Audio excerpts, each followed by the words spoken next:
7.2 roll call. Trustees to identify themselves by first and last name to formally establish quorum. Dana Ridlin, Area 2. Scott Kraft, trustee area 4. Cindy Garner, trustee area 3. Jordan Zarate, trustee area 5, and Bear Lake, Green Valley. Dr. William Mellinger, trustee area 1. 7.3 Pledge of Allegiance. Let me see. It'll be led by our elf on the shelf, Ms. Nickerson, please. I pledge allegiance to the flag of the United States of America and to the republic for which it stands, one nation under God, indivisible, with liberty and justice for all.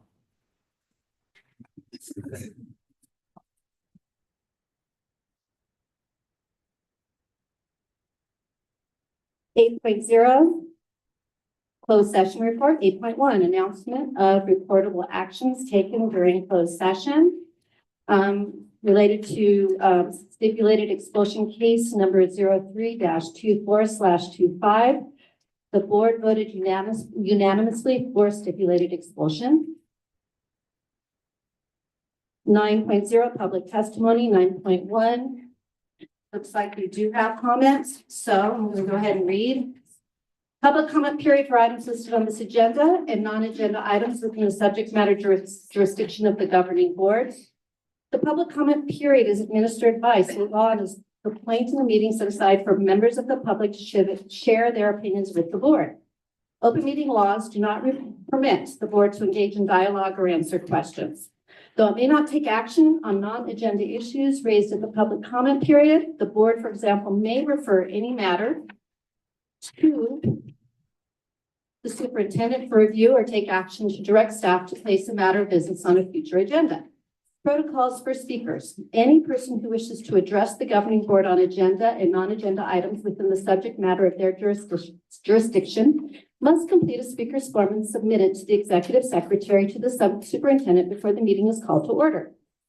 Individual speakers are allowed 3 minutes to address the board on each agenda item. The board limits the total time for public input on each item to 20 minutes. Speakers who have complaints against board members or staff are encouraged to seek resolution to these complaints by using the Room of the World Unified School District written complaints procedure rather than orally addressing them at a meeting. The board will not respond to such complaints until the applicable complaint procedure, BP/AR 1312.1, has been followed and has reached the board level. Where a complaint concerns a district employee identifiable by name, position, or other facts, the board cannot respond until proper written notice has been given to the employee pursuant to Government Code Section 54957. Decorum. The governing board is interested in the ideas and opinions of all stakeholders and endeavors to incorporate community views into its deliberations and decisions. At the same time, it must be able to conduct its business in an organized and efficient manner, free from material disruption. Therefore, in accordance with Board Bylaw 9323 and Government Code Section 54957.9, audience members may not disrupt, disturb, or otherwise impede the orderly conduct of this meeting. Open meeting laws do not confer any privilege or protection for expression beyond that otherwise provided by law. The public's understanding and cooperation are appreciated. First up, I've got Angie Rosenberg representing Lake Arrowhead Sports Academy. Topic: introducing the Sports Academy to the board to secure a spot on the February 2025 agenda. Please come on up, and you're going to hit the button on the microphone to make sure a red light is on for us to be able to have it on YouTube. Okay. Well, good evening, members of the Room of the World School District. Thank you for this opportunity to speak with you. My name is Angie Rosenberg, and I'm here to introduce an initiative that will benefit our community called Lake Arrowhead Sports Academy. Our academy blends rigorous academics with athletic development, creating an environment where students thrive both in the classroom and in sports. We aim to serve students and around communities, focusing on strength in mind and body, purpose, optimism, responsibility, trust, and teamwork. Lake Arrowhead Sports Academy offers a hybrid schedule of in-person and virtual learning paired with personalized mentorship that equips students with the skills and tools needed to succeed academically and beyond. We're finalizing our charter petition and would value your feedback and support. Tonight, my goal is to secure a spot on your February agenda to present our full proposal. I look forward to partnering with you on this vision to bring this to our students and families. Thank you. Thank you, Angie. Just have the honor, who should I? Refer to staff, to refer back to my office. Okay, so, we have her phone number, so. If you could reach out to Sue Reed in the back, we'll schedule a meeting. Okay. Thank you so much. Great.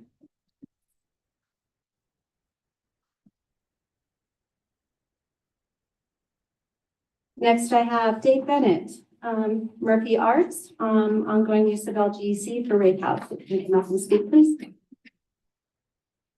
I think he's gonna skip. Okay, Thank you. I'm just here in support of Murphy House. sounds good. Next, I have, let me see here, Tracy Montenegro, with Murphy Arts, and storage space and ongoing use.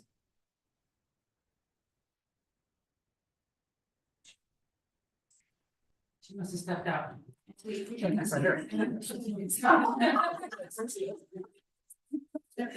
I go up and see it? Yes, please. Yes, please. So, okay. You thought you'd open the This is my first. Yeah, yeah. I was thinking that.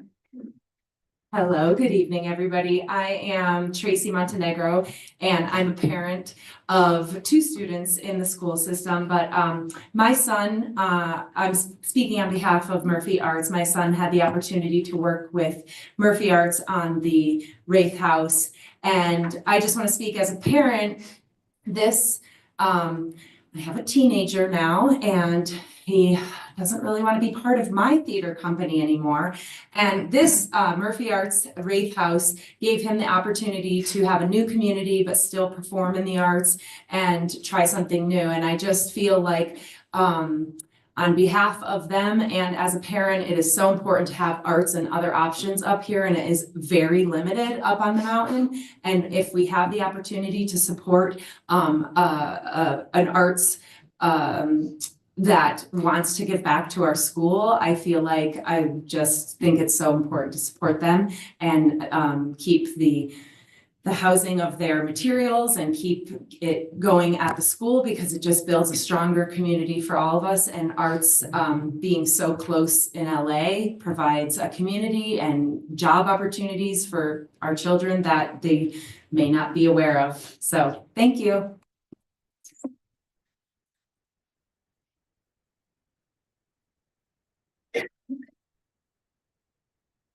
Next, I have Matt and Megan Murphy for Murphy Arts and charitable gift, representing Murphy Arts and charitable gift, the ongoing use of LGC for Wraith House.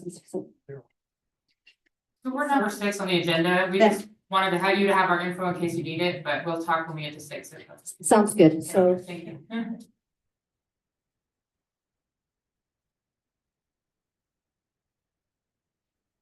moving on to 9.3, Rim Teachers Association, RTA representative. Do we have anybody from RTA? We have a message that we'd like to read. Okay. Board President, I would like to read message from RTA from Ms. Markovich. Hello, I had planned on coming to the meeting to tell you all Merry Christmas and Happy Holidays in person, but I'm unable to make it. RTA wants to wish you all a Merry Christmas and a Happy Holidays. This year has been a positive one, and I'm thankful for the respectful and supportive relationship that RTA has with the district and the board. We are looking forward to the 2025 year. Thank you for hearing the concerns of the teachers and working with us to strengthen our district and to do what is right for the student, staff, and community.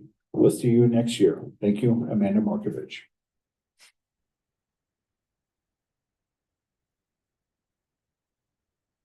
Thank you, Shannon. And then CSEA.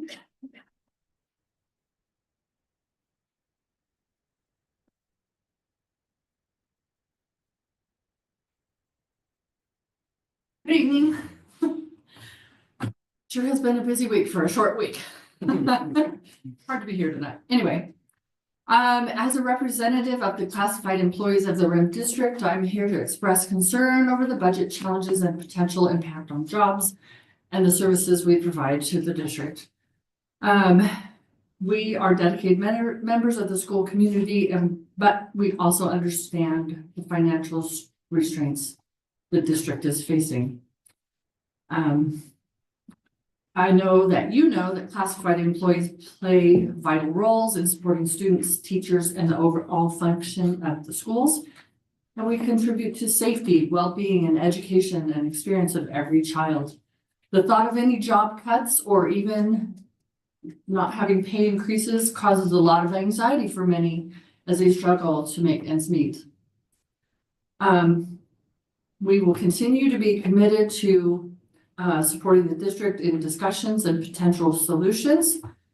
And I think we've proven ourselves as, being able to work collaboratively in the past. And I trust that together we can find solutions that support the growth and success of our students, staff, and community. Forgot to tell you that last week, it's a good thing you didn't have your board meeting last week because I was in our chapter meeting. We have re-elections every 2 years for president and other members of the board, and then every odd year for vice president. Anyway, I was re-elected, so I will continue as the chapter president.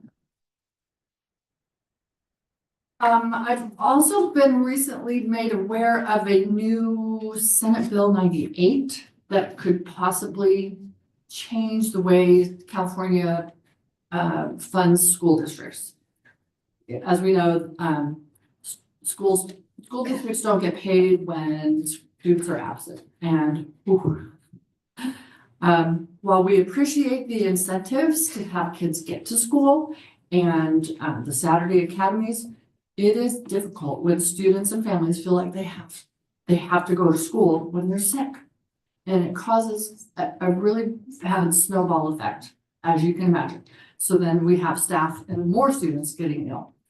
So in the article that I was reading, it says when students are absent, we do not pay school staff less, nor do the cost of utilities or building maintenance decrease. So in the words of our association president, Adam Weinberger, he says, "We urge the governor to sign this important legislation, which will shed light on the inequities of our current system and provide lawmakers with the data necessary to create more equitable and sustainable school funding model." Anyway, I echo the sentiments of Miss Amanda. I hope that you all have a blessed and restful and safe holidays. Thank you. You too. Thank you, Suzanne.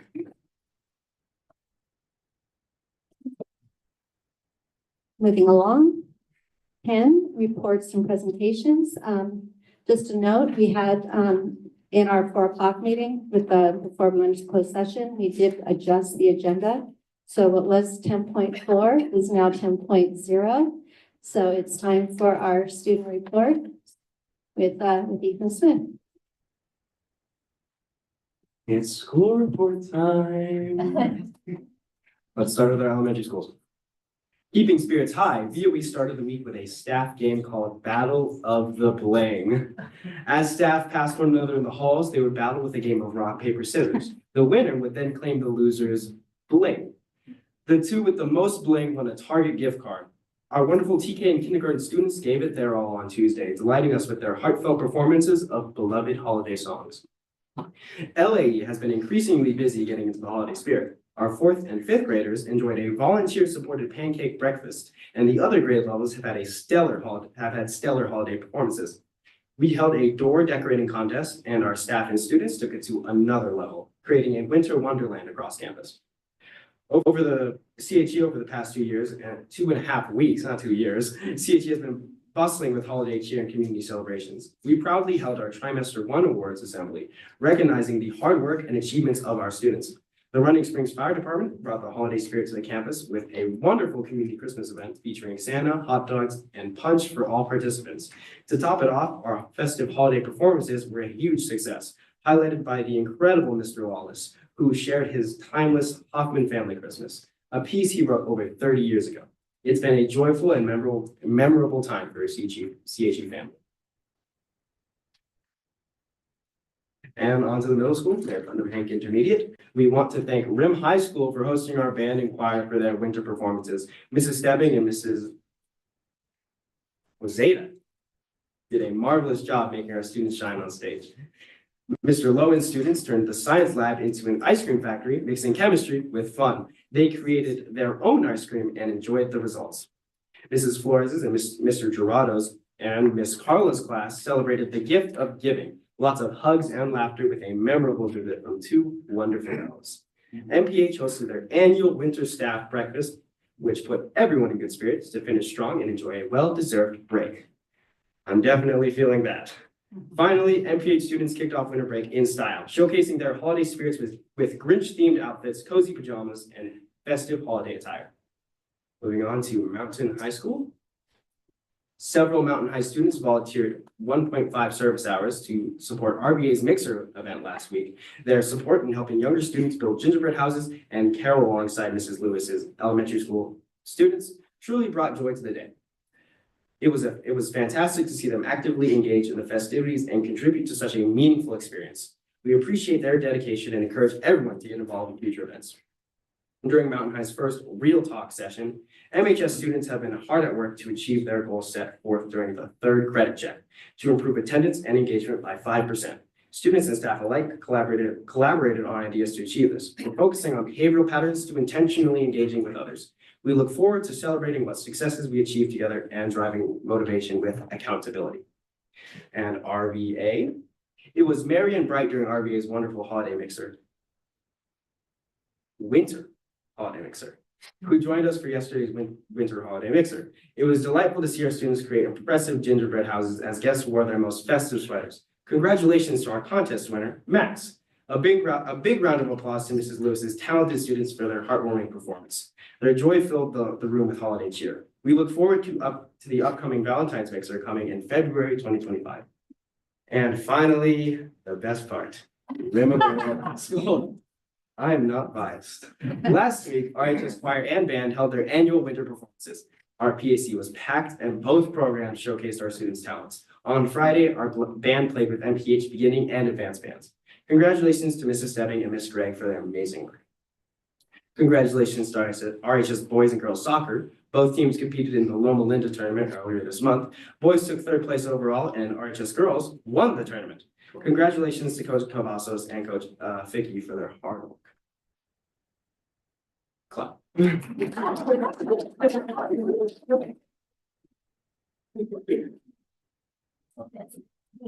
On December 6th and 7th, RHS Wrestling hosted the Marcy Van Dusen and Beresford tournaments. These tournaments are well known throughout the region and host dozens of schools each year. Congratulations to RHS Wrestling and Coach Dorsey for their strong performance. RHS finished this semester strong. All students took finals over the past week. It was a challenging semester across campus, but our students persevered and we look forward to finishing the year strong.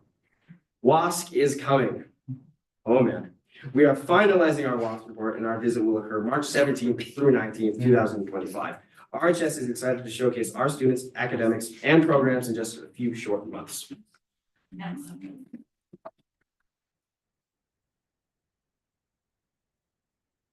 And that ends our school report. Thank you. So moving on, 10.1, governing board members. Who wants to kick this off? No, I'm gonna go last. Go ahead, Bill. Oh, boy. So we just, first off, I want to say thank you to everyone who participated in the elections this year. Again, we mentioned this last month, but it is official. It was certified. We did pass the bond. Raise your hand. Yay. In addition, two of us got reelected, one of us barely. And so glad that the three of us were actually sworn in earlier in the first session. So it's official. And thanks to all who supported everyone, every candidate, whether your candidate won or not. And we are back. So thank you all for your support. We attended the CSBA convention just a short time ago. And some of the things that stood out to me that are of rather significant concern. Now, for one thing, across the CSBA, that's the California School Board Association, is the fact that too many of our kids are are not reading at grade level. And frankly, we need to continue to look at what we do across the board to improve student abilities, not just scores, but really student abilities. But that's something that's across the state. There's a concern across the state regarding the psychological needs and social and mental wellness needs of our students, particularly our underprivileged students. And then sadly, we have continuing increasing costs for PERS. And the state has got to work on how it balances its budget. We had the legislative analyst, Edgar Senior. It was an expert from the legislative analyst office. He's talked about there being losses in funding. He talked about some of the growth. He mentioned incidentally that there are 4 companies who are major companies who account for 10% of the total state income tax withholding. 4 companies and what they make. That's dangerous. He talked about there being a potential 1.5 billion surplus this year. Revenues are up 7.1 billion, but unfortunately, spending is up 10.6 billion. He talked about the fact that they anticipate a 2.1 to 2.46 COLA, and that's not good. And he talked about increases in Medi-Cal and other things like that. So the financial picture for the future is not encouraging yet. And that was one of the things from the Legislative Analyst's Office, who tends to give us the most clear picture of where things are financially. I think, are you going to talk about the science of well-being? Good. So, our CSBA report out is in January, so Right. I don't know how much in depth we really want to go at this time. that's all I was doing. Are you criticizing my report? No, I am saying that we're Oh, doing my more goodness. in-depth discussion. I think Jordan would. Jordan was, thank you. I also want to say that, all of our elementary schools had incredible programs. I'm concerned about the bar that the principal at BOE has set for the other elementary principals. You have to climb all over your school in a very special uniform and all. But it was fun watching the kids as they saw Bethany throughout the campus today and seeing their reaction. There we go. Thank you. What I was going to say is that every one of our schools did special musical presentations by the children, and those are exceptional. It was fun watching the kindergartners at BOE today and the full student body there and the excitement that they all had. I also took videos of the teachers. They were most fun as well. But we have some great schools, great students, and I appreciate all of you. And I want to just say Merry Christmas and a Happy Hanukkah to those who celebrate. And we appreciate you and do have a wonderful and safe time. Jordan, you okay with going next? Good evening, thank you. Yes, I want to congratulate Jordana Ridlin for ascending to the board presidency for the 2025 school year. So congratulations on that. It was an honor to serve as 2024 board president. And in 2024, I think we had a lot of great accomplishments as we round out our year to just kind of hit some highlights that we've seen. We saw progress. I mean, I know, Bill, you talked about it's more than just test scores, but for scores, we did see improvements across the district, our 2% increase in ELA scores for CASP and a 3.5% increase for math, both of which improvements outpaced the county and the state. I over tripled You know, so the amount of progress that we're making post-COVID for learning recovery is truly there. And it shows that, you know, again, by those improvements outpacing the county and state in those improvements. Our California dashboard scores just recently came out, and we saw an over 8-point increase in math scores, which is incredible. So I think there are some really wonderful wins to celebrate. You know, our district has really come together to put in a lot of hard work, and everyone has worked to contribute to rising test scores. We passed legislation in 2024, like SB 1429, that helps us get more funding when we're closed down due to snowmageddon, or, you know, a future snowmageddon, or during a fire like the line fire. You know, so we will not be penalized for having to close when it's beyond our control. So I think we've seen a lot of good wins in 2024. I know that 2025 is a different look. You know, a lot of COVID funding is ending for districts. So the talk is, how do you offboard from that in the most responsible and conscious way possible? So that'll be a really worthwhile conversation to have, and to continue to advocate for funding. You know, continuing to advocate for, say, for like SB 98 that was mentioned, shifting to enrollment-based funding as opposed to how we're currently funding, which is based on average daily attendance, and really working to focus on what will best serve our students and what will best serve our programs. More wins. We're talking about bringing public preschool to our districts now. It's incredible that VOE will be our first district to offer public preschool. When I was growing up, we didn't have public preschool. And in some states, a lot of states actually, there is no public preschool. So to be able to support that and really bring in students into early education is going to be huge for our district. Bringing back adult education, being more thoughtful and intentional and expanding our CTE and ROP programs. These are all things that we've been working on with a concerted effort. And I think the folks that are involved in that really ought to be commended, because the progress is showing. Of course, as Bill mentioned, we passed Measure E. This will be critical to improvements in our district. So I won't belabor that. I think we've all talked about the impacts of Measure E.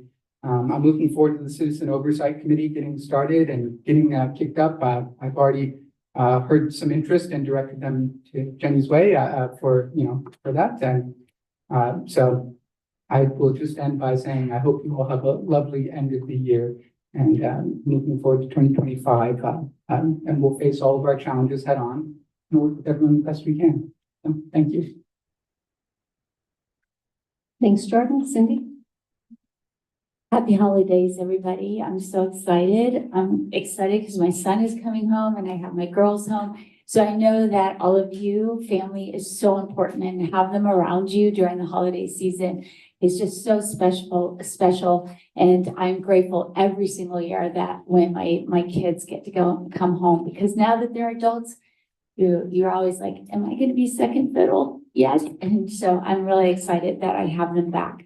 I want to just say that, yes, the holiday cheer at the schools was just over the top. The video of you, Mrs. Nagers, that was so funny, Bethany. Really exciting. I know that the teachers and the principal at LAE, they did holiday spirit wear. That was really sweet. Subtle at times. Mrs. Longtoe had a really cute outfit on the other day, and she said it's her silent spirit wear. I'm like, oh, that's really cute. I want to say that there was a lot of things going on at each campus. PTAs had various different holiday shops and activities, ornament night at VOE. So really, really fun activities at each of the campuses. I got a little, because I was doing the holiday shop at LAE, I got a chance to see the Grinch play done by the third graders. I have to tell you though, the funniest thing is watching the little ones rehearse. You see the play, but all the rehearsal beforehand is just so cute. It's really adorable, especially when they're not paying attention. It's really cute, and they're trying to get everybody on the same page. So I got a little glimpse of behind the scenes, which is adorable. I did go to the choir, didn't make it to the band, sorry, conflict, but the choir was brilliant. The high school students sing really hard songs in other languages. And I was like, wow, I'm tone deaf and I even know this is brilliant. And so MPH, really adorable. I love the mashup, the whole mashup of the different Christmas carols. Have to say at the high school, I love the elves, the Bryan elves. Those were some awesome costumes there. Going around the school with Bob Santa, our custodian, who looks exactly like Santa Claus, but those elves were something fierce. Just have to tell you.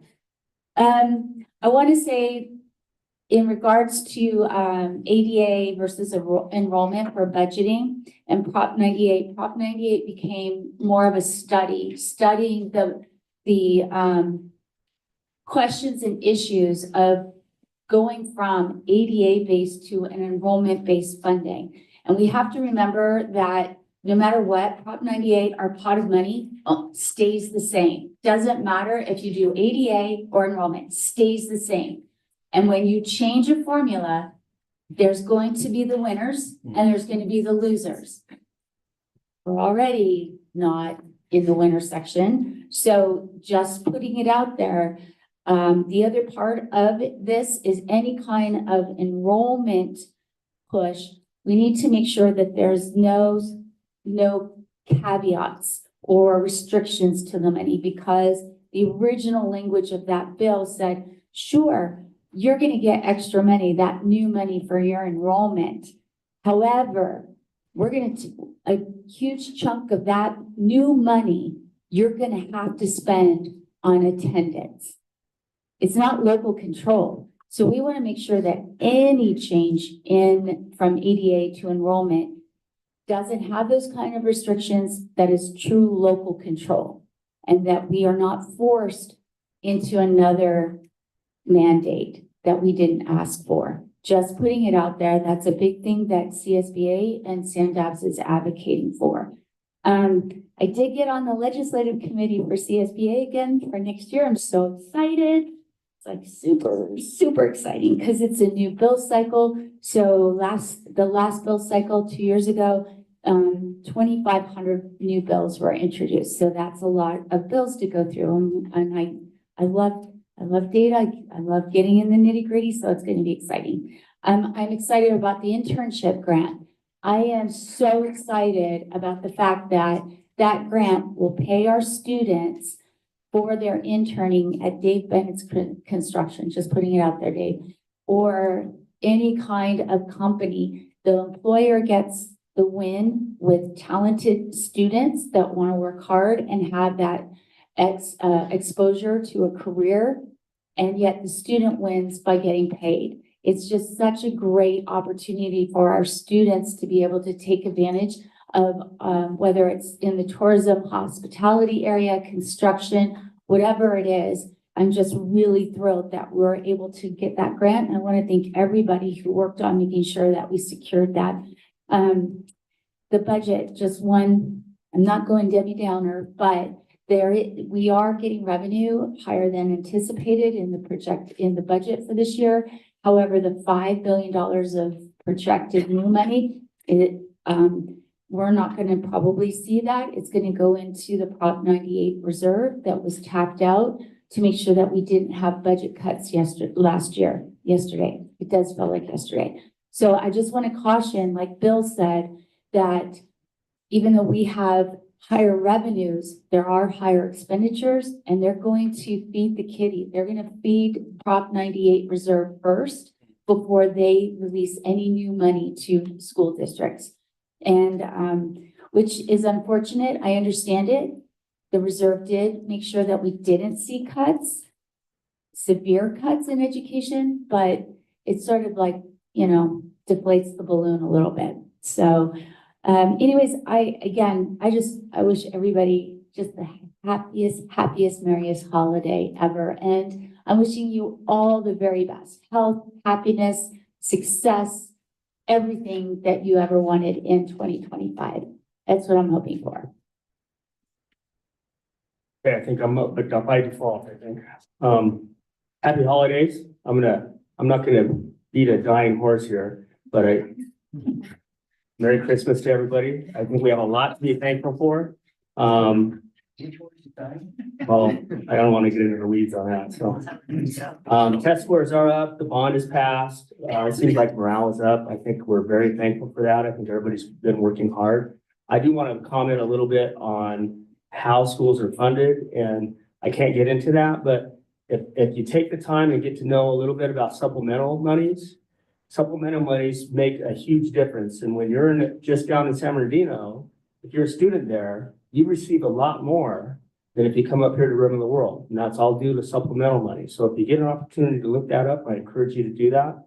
I did hear from the elf on the shelf that Mr. Gomes is working on an idea to help with absenteeism. So we look forward to hearing about that later. And I want to comment that after break, please get your students involved, whether it's drama, band, sports. If you're in sports, go out for drama, go out for band, go out for any activities you can, because those are the best ways to be involved at the school and make connections. So please reach out and do that. And I loved all the collaboration between MPH and Rim High School. That's awesome. And I look forward to hearing more about the Airhead Sports Academy. Thank you, Angie, for coming up and bringing that to our attention. And lastly, Dave, I didn't know you were coaching, but is that you? That's your son coaching? Yeah. Oh, coaches, my hat's off to coaches because they get paid about 25 cents an hour. So please thank your son for me. I thought it was negative. That's it. Thanks, Scott. I will go ahead and try to be brief here. First, I want to thank Jordan for doing an excellent job of being at the helm last year with a lot of things going on. So first, I appreciate it.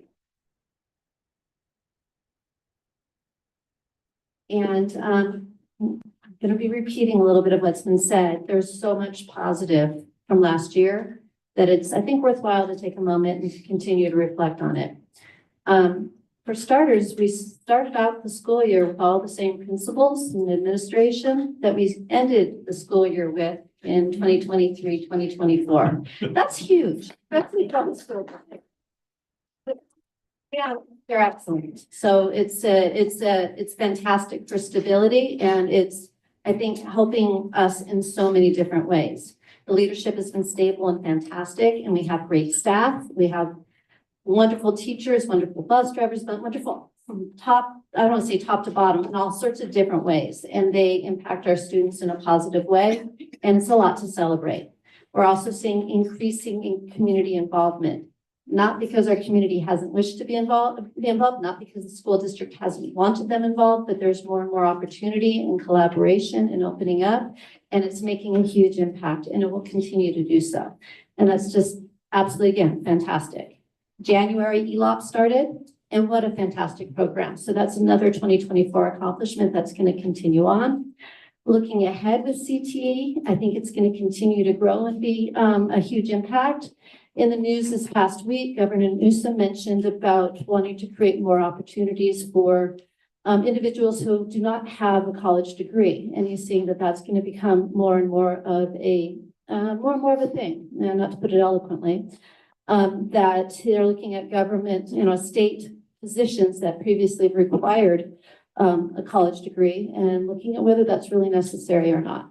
Hence, CTE becomes even more important. And with what we're doing in looking ahead with adult education and with our CTE program, I think it's going to become more and more strategic and, again, fantastic. Looking ahead also, our community schools funding will continue to grow in the coming next couple of years. Hence, more we'll have to determine how we want to deploy those resources. But our current community schools funding is creating those opportunities for internships at the high school level, and is going to continue to impact students TK through 12. And it's just really, really, really strong, and makes me very optimistic about the future. Again, looking at this current school year, looking at enrollment, it's not as scary as it's been in the past several years. So maybe we're seeing changes there in terms of enrollment, and that's a big relief. And then finally, what I have down here is regarding the bond passing. it's fantastic that the bond passed, but it's also even more so that the community provided that level of support, interest, and love to the school district and for our students, for our staff. So that affirmation is incredibly important. And I can say with confidence that all of us at this table take that very seriously, that it's your money that will be spent for the betterment of our community. And we need to make sure that we are excellent stewards of that funding and be very deliberate and thoughtful in how we move forward with it. And to express my personal appreciation that the community has backed the school district to that level. So thank you. Wishing everybody happy holidays, Merry Christmas, Happy Hanukkah. Let's look forward to a really, really phenomenal new year. And we'll talk about CSBA and the conference we attended in January, I believe it is. So thank you. And moving on to 10.2, Superintendent Dr. Sevillano, please. Thank you. Lots of positive information being shared about the previous school year. Let me just share a little bit about the previous year. Let me share a couple of things. One is I want to thank President Zarate for his leadership, working with the board and the cabinet and the entire district to really meet the needs of our students. So let's give him a round of applause.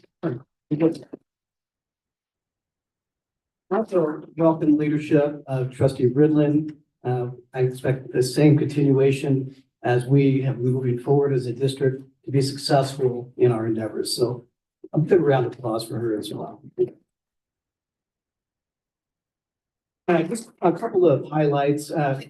Great schools, great students, and we want to continue that momentum. We are working on a community schools grant, and I know the principals are definitely up to their eyeballs in that right now. But I wanted to share the purpose of that. And that's really a strategic board action that really focus on engaging our community and how we can provide resources for our families. And that's the whole intention behind that grant. Really it's about ensuring that we provide services that meets the needs of our students. And I think that's the crux of that whole grant. And I want to also thank our partners, our TA. I'd like to thank, our CSCA staff, all are partnering to put together a plan in each school, and particularly our principals who are shepherding that in a short timeline to really meet the needs of our community. And the community schools grant is due by February 1st, which is really a tight window for all of us. And we're all working diligently to meet that deadline. But we've identified through some survey data, some needs of our community. And those big bucket areas are, to provide additional support for our RIM families. We try to create some resource center for our families to come to when they have needs. How do we help those parents navigate those resources that are in the community? The second area of that is provide academic support for our students. How do we do that in a way that helps them close those achievement gaps?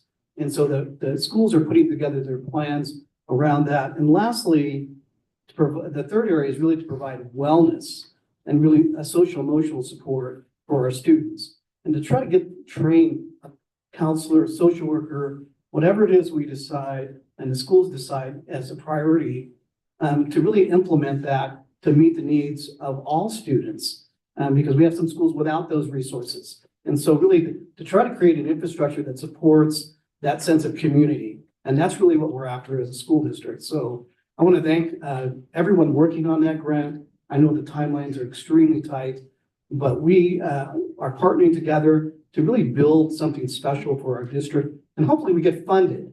That's the other thing. Everybody's crossing their fingers, lots of work, is to receive that state funding for the community schools grants. I also want to thank Ms. Whiteside and Ms. Benson for their leadership in regards to shepherding those areas forward.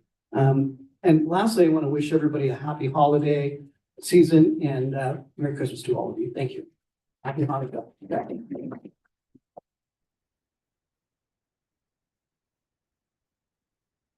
Moving ahead, 10.3, our legislative update report. So everybody was taking the oath of office in the legislative realm of the world in Sacramento. Really just a couple of bills introduced. One was two of them, both of them were vetoed by the governor last year, and they're being brought back.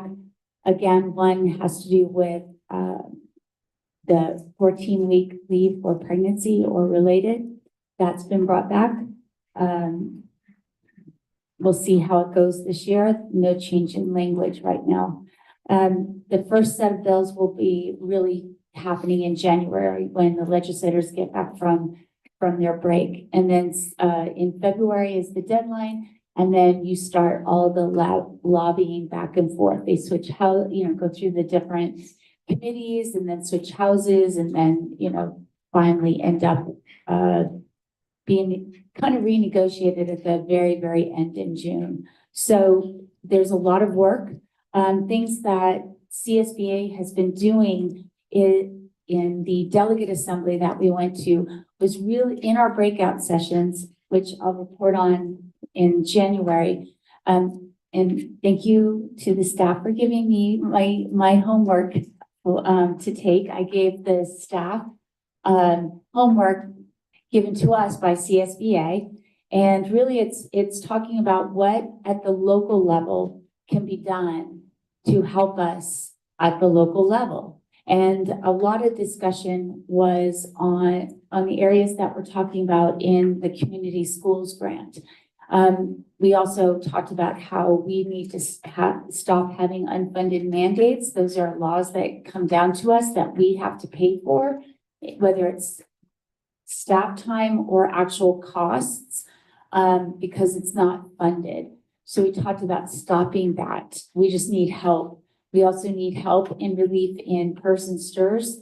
The costs are increasing for us with no relief. So we're hoping that if we're not given ongoing monies in the base of Prop 98, our funding, if there's not a substantial amount put into the base, that maybe we can have what Governor Newsom did a couple of years ago, which is do one-time money outside of Prop 98 to buy down PERS and STIRS costs. So we talked about that. But really it was about what do we want to do what do we need help with? And a lot of it revolved around social, emotional, mental health, facilities.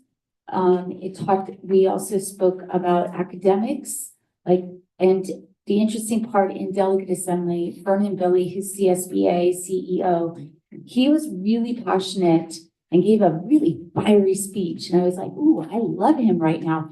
He was all about the state is not happy with the sluggish overall test scores for the state. And his whole point is instead of creating these very expensive task force that take deep dives into things, that they come out with these reports and nothing is ever really done. And we spent all this money on task force, that we actually spend the money on the kids, that we actually look at the scores and with that data, give the money to the school that build that money in the face of Prop 98 so that the school districts can put those monies to where we need them to be in order to, whether it's for, during the day interventions, after school interventions, school psychologists, it doesn't matter. It's like, quit spending money needlessly if you really want the schools to be able to do their job. Just give us more money so that we can put it where it needs to be, which is in the classroom with our instructors. And that we talked about workforce housing for our staff and teachers. We talked about salaries. We talked about so many different needs for education. And we'll see what CSBA does with it to start working on pieces of action and pieces of legislation. So that's really what their focus was in delegate assembly, is that piece of it. And everybody, I know the restrictions, I knew that came from you. Mrs. Whiteside talked about the restrictions that money seemed to always have when we get it. And the biggest, and that was a big, huge thing, that we need to receive money without restrictions to let us at the local level decide what we need to spend it on. That was a huge, huge overall reach out. So basically all but one thing that you guys had on the list that you gave me ended up in some way on that board and reported back to CSBA. And then I received permission to cut and paste and send an email to CSBA of our actual verbiage. So they have it on record. So we did a good job. We did, just to let you know, they created like 5 or 6 areas of local, what we could use help with from the state. And all but one ended up in the mix, in the air presentation. So I was really excited. I'm like, ooh, we are so on point. We are super rocking. So I was excited about that. We are so on point. I'll also add onto that Senator Ochoa Bo, our elected senator for our district, was reelected and has indicated a more than willingness to work with us again this legislative session. So I'm excited to, for us to continue our advocacy on continuing to be able to work with our senator. So that's another thing to look forward to in 2025's legislative session. And then in SADC's, we brought up again some larger areas, mostly on budget. But one thing is on our agenda is emerging educational issues, and it did bring up the fact that I talked to Patrick O'Donnell about the continuity learning plan, and what basically is going to happen, because it's not clear, because it says you have to do to the best of your ability, right? To be able to capture all the kids.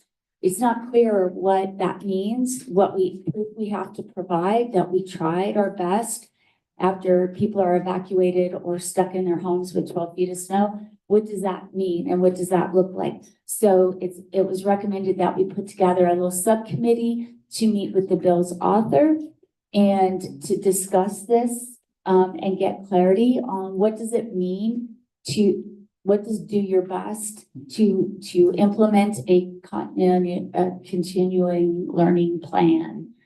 What does that mean? So we'll see what happens. So when we talk about advocacy, that's another thing, is like actually being able to talk to the bill's author to make change, or hopefully make change or get clarity.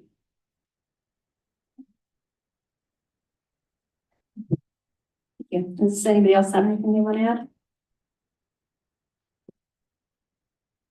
All right, then, we're skipping 10.4. We had it earlier with 10.0. So moving on, 10.5, business services.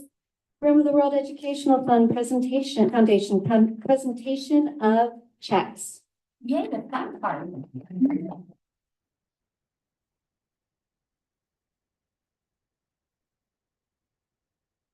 Oh, Benita, you know how to do it? Push the button so it's red. I was Got it. listening. There we go. All right. This is just a representative group of our foundation. We have approximately, how can you have approximate number? We have 18 board members. We can have up to 21. And we're interviewing others. It's interesting, people are seeking us out because they believe in what we do. And what we do, we believe in it as well. You have representatives who are here who are also photographer. Dave's on our board. So, Steve, who's on our board. We seek out representatives that represent the entire perimeter of our district. And therefore, the knowledge of their communities brought back. So when we're together, we have a better understanding of what our students are experiencing. And out of that, we get so motivated. Our house becomes, everybody knows where the Staples room is, which is my office. And we just pull out the materials, and whatever is needed, we utilize. Just want to share, we're very proud to let you know that since 2010, 2010, we have donated back to the school district in the programs that we support approximately $725,000. That's just 2010, and we've been in existence since 85, 87. And the point is that we volunteer our time. We give back because we believe, there are people who do believe that because we are in a resort community, everyone's independently wealthy and there's no need. In our schools, you make your own money with the printer, and therefore we have enough funding. The reality that many people are surprised by is that our school district reflects the needs of every school district in the state, the whole variety. And so we've been very, very fortunate to have partnerships. San Manuel Band of Mission Indians is one. They started out donating $500 to us, and we were jumping up and down. We eventually sort of nudged them a little bit, and now this year we received $25,000. It's for 2 years, but still, it's an improvement significantly. Yes. Additionally, Vertec, who picks up all of our, Vertec doesn't, but the business does, picks up all of our trash. They attended, the vice president of Vertec attended our, 2 years ago, our gala. And we had students from Abbott, CTE, and who spoke. The last gala, the vice president of Vertec had tears running down his cheeks because he saw the students reflecting his aspirations back in the day, and he was able to contribute some of his own personal money along with the company's personal money. Then one time I got a phone call. Hi, is this Joe Benito Rains? I said, what is this person selling? I said, yes. I had a real street attitude. And hi, my name is so-and-so, and I'm from Amazon. And I want to know, are you interested in having Amazon donate $5,000 to your foundation? So I knew it was a hoax. So I kept talking and I asked questions. He said, you don't believe me, do you? I said, you're correct. I don't believe. How did you get my phone number? What makes you, all those kinds of questions. He said, if you want to stop for a minute, I want you to know this is legit. And they've donated $5,000 twice. So we're going to go and tell them thank you and kumbaya, and hopefully we can continue to get support. We also get support from the school district's employees. Through payroll deductions, we receive a check cut by the county office and mailed to us, which we are able to thank our employees. It is our support staff along with our educators, and we really do value the support. To that point, we had our support remed during, what was that? Giving Tuesday. That was it, Giving Tuesday. And we had staff who came and participated with us. We are all together. We're not an elitist group. We work our elbows to the grind and other things too.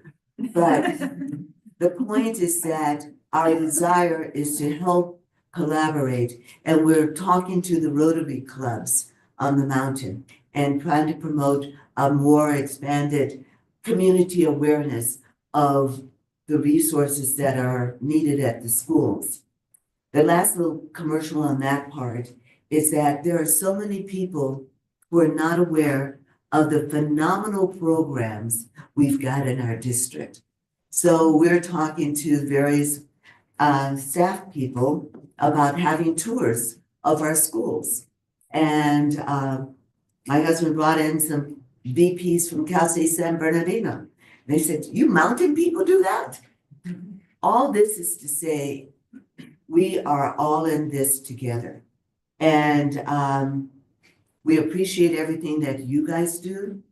Cindy knows because she was on our board and was just like popcorn, coming up with all kinds of ideas, and it has worked. All of this is to say we thank you for your work, but I cannot tell you how phenomenal all of our RIMED Foundation board members are. I wake up in the morning talking to them. They tell me, text me, I don't want to talk to you anymore. And it is a wonderful, phenomenal group to be able to say, this is a family that you've chosen. Not too often do you get to say it's a family that you enjoy as well. Anyway, so that was that little tidbit, and I just want to make sure that you heard how we pull ourselves together. The presentation we have today is primarily the partnership with schools. And Priscilla is our chair, and we also have the AVID program that we support. And Anne Marie is the chair for our AVID program. And let's see, why don't you start with AVID, it's A, and then Say. Hello, my name is Anne Marie Van Huel, and this evening's agenda is to present AVID as well as partnership. You see, we have a lot of partnerships here. But my capacity tonight is to be the chairman of the AVID program.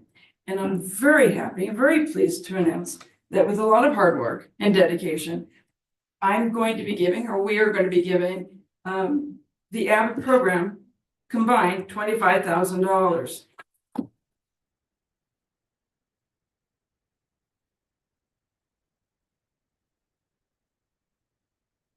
how do you get that money?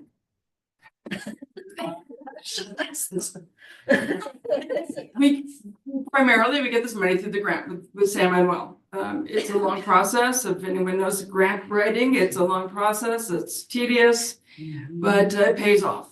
And that's how we get our money. Primarily. Thank you.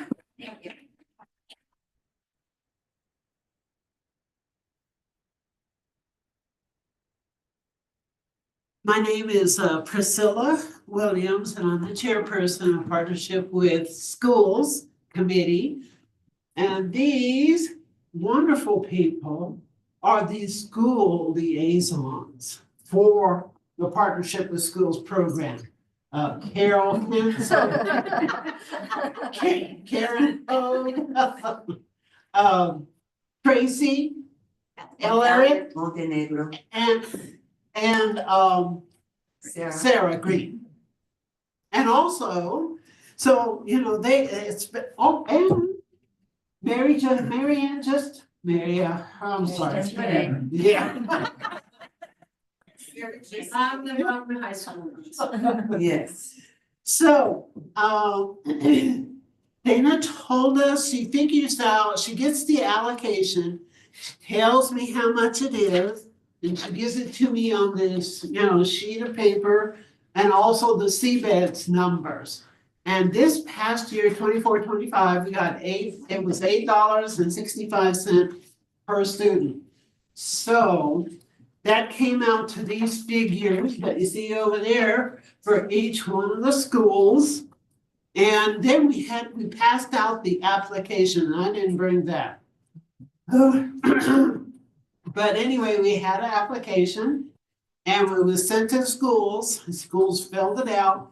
Then they sent it back to me, and then I called the committee together, and we had a Zoom meeting with the principals and their support staff that helped them prepare the application. So it went very well.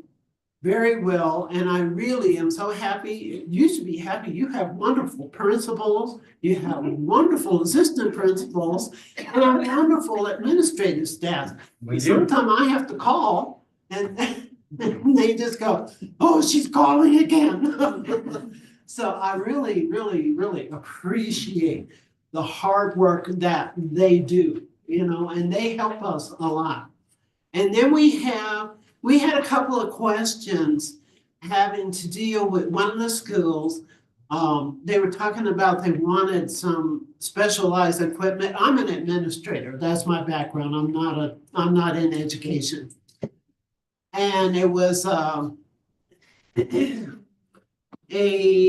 interactive floor. And some of us were going, what's So we talked, but she explained that to us and we could understand. By the way, we would love very much to, when it's implemented, we would love an invitation to come and see it. So, and then we had for RVA, there was a question about part of their what they were asking for, so we had to send back a request to do that for us, do that for us again. And he put it for us, but then I had to talk to people at Family Services. So, and I did that, so. I thought it worked well. I thought it worked very well. The question came up from Tracy about an issue and Sarah. So I had to get on the phone and email and stuff like that. And we got it done. So Yeah, you're right. I was very happy with, first of all, the amount of money that we got this year. And all the people that we received help from this year so that we could put together the list of items that, the schools requested and and everybody spent their money, almost all of their money. So now it's just a matter of when you get your receipts, give us the receipts. So we won't bug you too much about that. And there is another portion, but that is for 23-24 for the things that were bought for 23-24, but that's next year. I'll worry about that next year because I knew there was a lot of stuff that was going on. I said, no, I cannot burden you with all of these things. I can't do it. I just can't do it. So, okay, that's all that I have to say. And thank you so much and have a happy Christmas and happy New Year. Safe, all of that stuff, safe. Come back next year and we'll start again. Thank you for this. We got pictures? What, pictures? Yeah, can we? Oh. Can we Yeah. can we show the principals? Yeah. Mr. Quilty loves pictures. He wants to be in the Don't paper climb every out. single week. Don't climb. Except for this chair. I know, she should be on a chair behind it. Yeah, we have that camera. Oh my God. Just say no.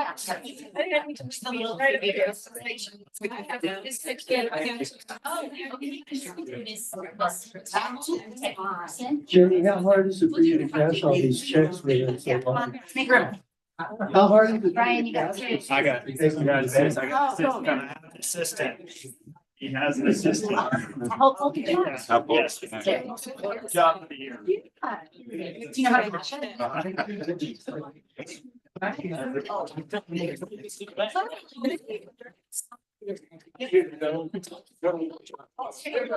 Don't worry, she did that in front. Yeah.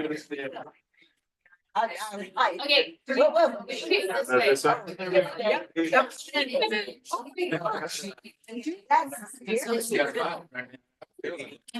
Very nice, focus. Okay. We're not all. Be ready for us. Wow. And a half. Money. Right. Oh, we're done? Take as much as you want. Oh. Big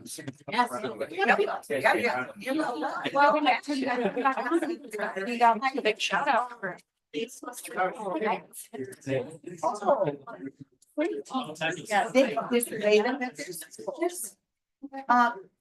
to be okay if they display this at the school?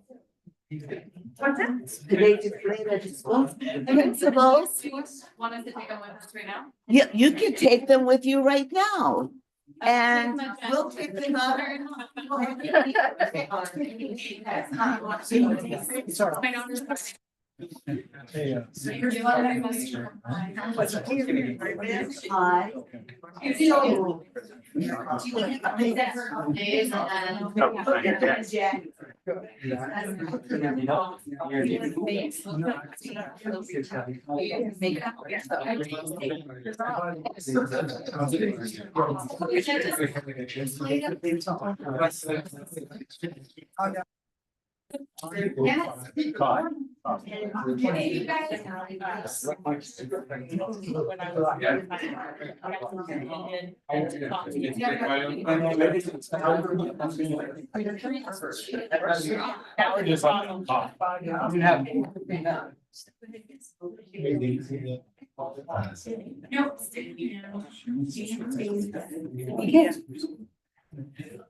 Okay, moving forward. 10.6, Business Services, Murphy Arts and Charitable Entertainment, Inc., MACE, presentation of donation and future collaboration opportunities. Microphone is already on. Thank you. Great. Good evening to the board. My name is Matt Murphy, and seated next to me is my spouse and boss, Megan Murphy. Megan and I are the new law firm in town. We're primarily who MACE is, Murphy Arts and Charitable Entertainment. I sent an email to the board members. I don't want to rehash anything that I put in there with our history, but just briefly, MACE was founded to promote and raise funds for youth performing arts. We have 5 kids. All of them were involved in theater programs. That's how we got started. We are entirely a volunteer-run organization. We and our law firm have funded the organization when necessary, but everything else, all the people that help us, all their time is donated. One of the programs that MACE has is Wraith House. Wraith House is a haunted house, and this year it was done right here in the building. We started in 2017 to entertain our neighbors, and 2021 we converted to a fundraiser. We raised funds for the theater departments at Aliso Niguel High School, where we live down the mountain, and the middle school that's there. Megan and I have had our place here, our house, since 2012, but we moved up permanently after I pleaded with her to please let us move up here this past June. We have kids both at MPH and RIM, and our kids and their friends have a real passion for the theater, and we've seen since 2017 the benefits of what Wraith House has brought to this. Haunted houses are a completely different kind of acting. It's scare acting, which is different than coming out on a stage. You actually get in by somebody and get out. But the kids work on it from the very beginning, from planning the way it will look to building sets and props. That's some of the favorite things that they like to do. Who doesn't like to work with permablood? So for 2024, we've got a lot of support from the community. We were shocked at how much the community reached out to us to help. We had platinum sponsors from Lake Arrowhead Brewing Company and Dave Bennett Construction. We even consider the school district a platinum for everything they've done for us. Jenny Haberlin and her team in particular were wonderful and supported us completely. We are very grateful. Jenny, she took my stupid questions in stride and responded. We had a total of 9 local kids involved as actors and tech people this year in Wraith House. And we actually had 5 kids come from down the mountain who have acted with us for years. They couldn't let Wraith House go. So they came up here and were with us on the weekends. And we think that that speaks to, these kids started with us in middle school. Some of them are already in college. So they stay with us because it's a really fun, important program. And For even them. some of the kids who are middle schoolers, their parents made the effort to drive them up here because they felt that their kids benefited so much from the experience, So 2024, we had very strong customers, customer support. And I left my oversized novelty check in my other sweater. This check of $2,000 is our donation for Wraith House. We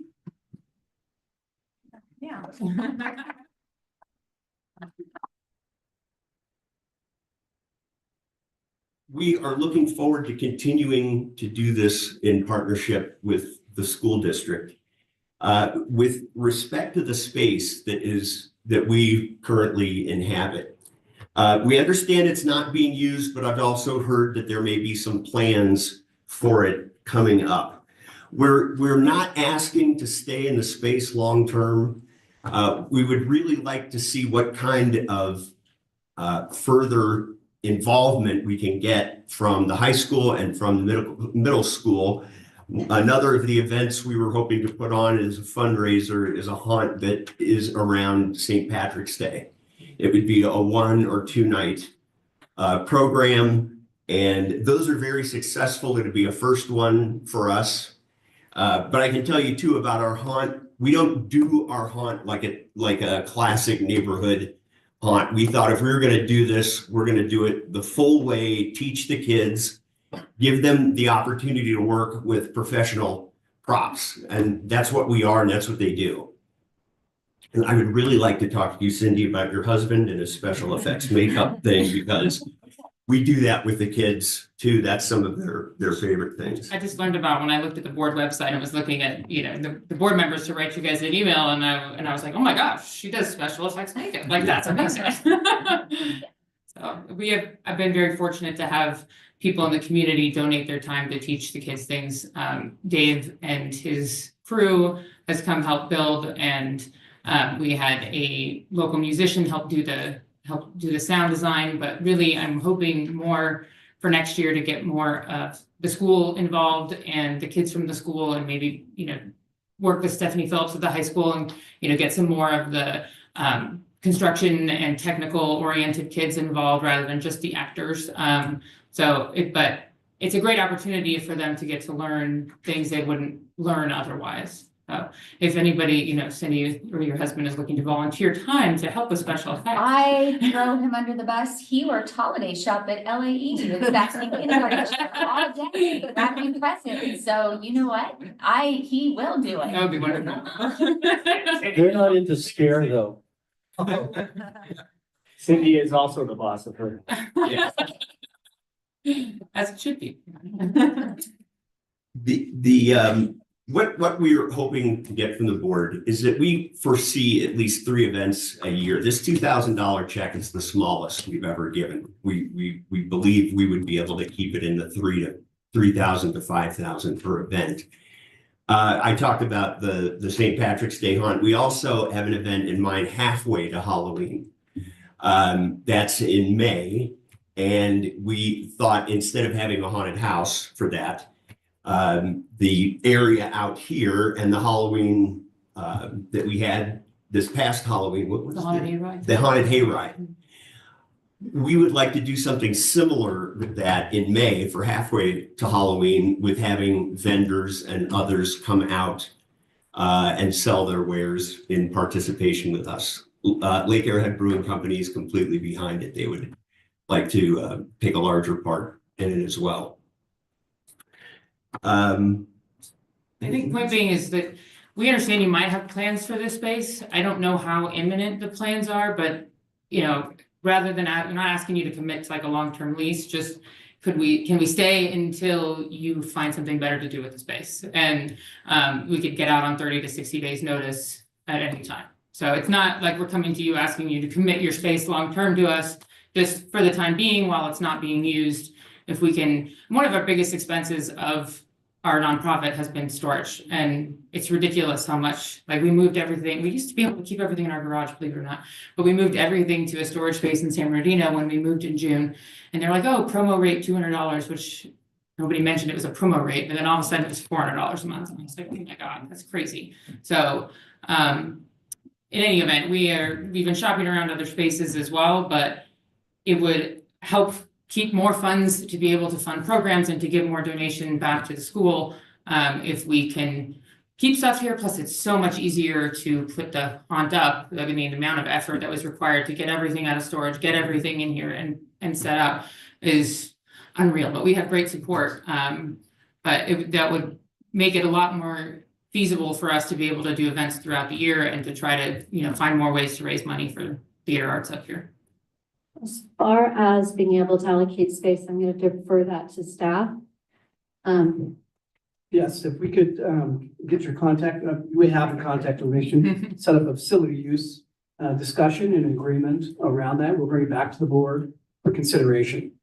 Great. Okay. We do maintain insurance. The event is insured every year, and if we did stay here, we would maintain year-long insurance, with the district being named as an additional insurer. Okay.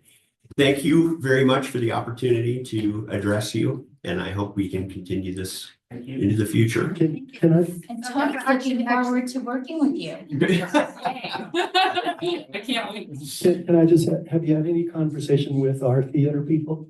Yes. We came to them over the summer and told them about our idea and what we wanted to do, and they helped us announce it, you know, in their classes to the students for the opportunity to act in it. But I think now that we've done it once and it's been successful, I'm hoping it'll be an even closer partnership and we can be able to work. But that's what the point of all this is. The donation was, we're hoping it goes to them. We want the performing arts to succeed, particularly at the middle school and high school level. It's great in elementary as well, but I find that theater tends to bring a home to people who don't otherwise feel like they fit in. And we saw that throughout our time with Wraith House in Orange County, and even in this year, even here, in some ways you might look at it as the island is misfits kids. Like, it's just, they're interesting, but they find their home and they're comfortable. We were the home that everybody loved to come to because they knew they would always be accepted. And I think that it really gives a chance for kids to get out of their shell. And so that's what we are definitely looking forward to, working more with the two theater teachers. Both of my kids are in this next class. So. And we got nothing but positive feedback from the kids who participated in it. They loved it. So they're all coming back. Which is good. So thank you. 10.7, educational services. Presentation of school highlights at Charles Hoffman Elementary School. This will impact none. Take it away, Mrs. Bealey.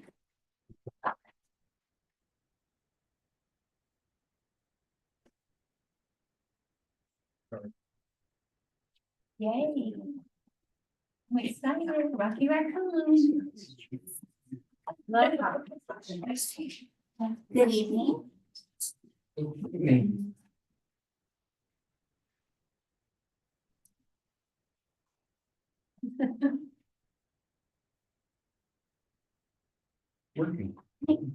Charles Hoffman Elementary School, Jenny Springs. This little cutie, I know him.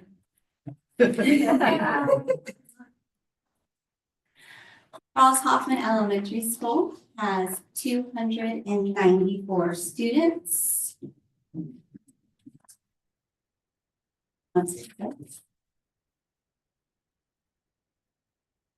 16% of our students are students with disabilities. 4.8% we have our English language learners. 59.2% of our students are socioeconomically disadvantaged. 1.4% we have foster youth, and 2% of our students are homeless. Our ethnic makeup, we have about 61% of our students are white, 32% Hispanic, almost 8% for 2 or more races, and less than 1% are Native American. Our agreed upon mission and vision that we revised this year. Our mission is to nurture confident, curious, and compassionate learners, equipping every student to succeed and make a positive impact on the world. And our vision going forward is to create a supportive, engaging environment where every student achieves academic and personal excellence, becoming lifelong learners and responsible citizens. At the beginning of the year, our teachers meet as a staff, and we come upon 3 goals that we like to concentrate on for the year. So our first goal is to continue our collaborative efforts to enhance literacy and mathematics achievement for all students. Our second goal is to implement targeted strategies and supports to address the needs of our lower performing students, which are our EL students, our students in SPED, and measured by the growth on the LPAC and CASP assessments. We also would like to foster a culture of accountability by ensuring that students are present, punctual, engaged every day while promoting the use of restorative practices to support positive behavior and relationship. We know that focusing on those positive relationships is the most important thing. It's what keeps students coming back. The positive friendships, the positive relationships with adults. Otherwise, they don't want to come to school. So we've really been focusing on relationships this year and making sure that we align our beliefs with the district beliefs for impactful actions, aligned actions, and being future focused. So getting to our California dashboard, if you notice, the data on the left is from 2023. The one in the middle is from this year. And on the right is what the state was. So looking at our suspension rate, we do know that we are already focusing on improvements. From this time where we are at mid-year, we have already improved 75%. So we are really working on restorative practices. Even though that, back to our suspension data, even though that we're still a little bit lower than the state on our average suspension rate, we still improved in our subcategories. Looking at our chronic absenteeism, in 2023, we had 32.1% students were chronically absent. At the last year, 22.9% are chronically absent. We go ahead and we moved our color bar all the way to yellow. And we moved some of our subcategories as well. Though we are still a little bit below in the state, we're also really working on what we can do to improve student attendance. We were very lucky that, as we know, with Saturday Academy, having students be able to make up that absence, we actually had, as a small school, 10% of our students did attend Saturday Academy. Yes, that does equate to 29 students, but that was a lot for us. So we had 29 students that made up an absence at this last Saturday Academy. Good. We're also really focused on doing more fun rewards for our students. For example, one of the things that we do is if students have 100% attendance rate within that month, they have pizza with the principal with me. But it's not just a simple pizza party. We decorate half of our cafeteria. We have formal tables out. We have tablecloths. Flower displays, and we serve them and play music, and we make it a whole event. Make them feel special. Yes. About how many do you get for that? This last time, we have them at every single lunch, And I had about 30 students at each of the lunches, and there were 3 Oh, lunches, so we had about 90 students. Wow, that's amazing. That's. Didn't you have 100% attendance one day? We did. That was the first time I've ever seen that. It was amazing. We're really want to do that again. And the day that we did have 100% student attendance, we had a popcorn for all the kids in the school. Yeah. That's all it takes? We're gonna have more popcorn. Okay. So looking at our dashboard for academic performance, we really excelled this past year. So looking at 2023, for our English language arts, we've been focusing on, and we've had professional development on cafe reading strategies. And we've been utilizing that in the classroom. We've also been using, last year we were fortunate enough to have a larger budget, and we were able to have 2 Title I instructional aides work with our students. This year we do only have 1. We also utilized our resident sub, whereas if we did not have a class for her to cover, she still pulled students and did intervention with them during the day. And then we also have our kindergarten teachers doing intervention with the students at the second half of the day.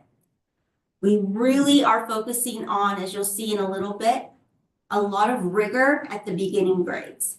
So our TK classes really mirror what you would typically see in a first grade classroom, and we try to bump up the rigor from there. As you can see, we are only 4.5 points below standard currently for our English language arts. We went from orange all the way to green, and we beat the state. They're so cool.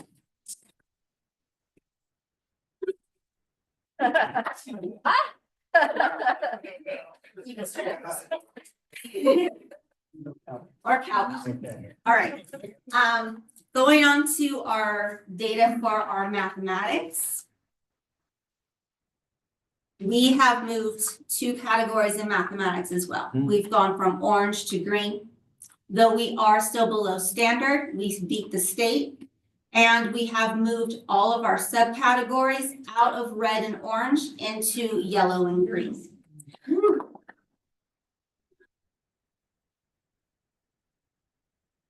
Though we're always working towards better, we're not where we would like to be yet.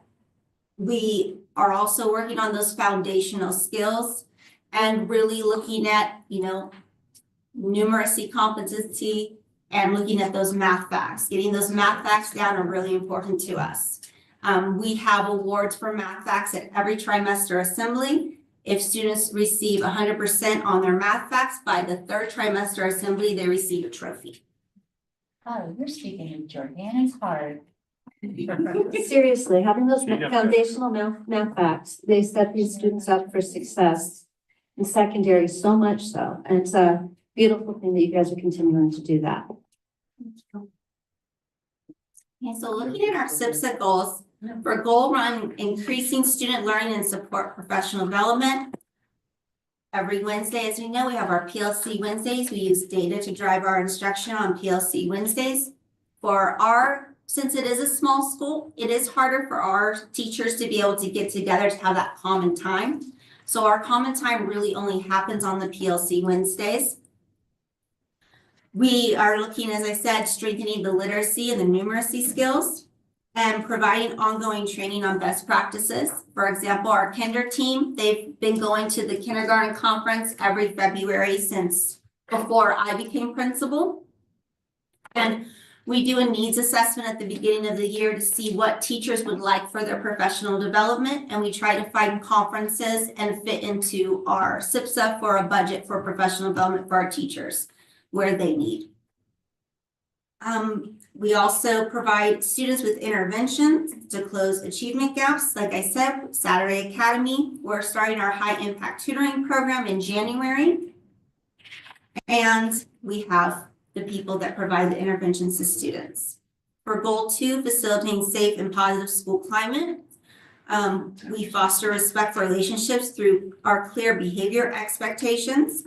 I did restorative justice all afternoon today. And I can tell you that the conference that the admin went to this past summer really assisted us. And I really took that to heart as to why, about our suspension data and looking at those restorative practices. And what we want to do is we want to provide a very safe physical environment for our students. We revamped our entire bell schedule.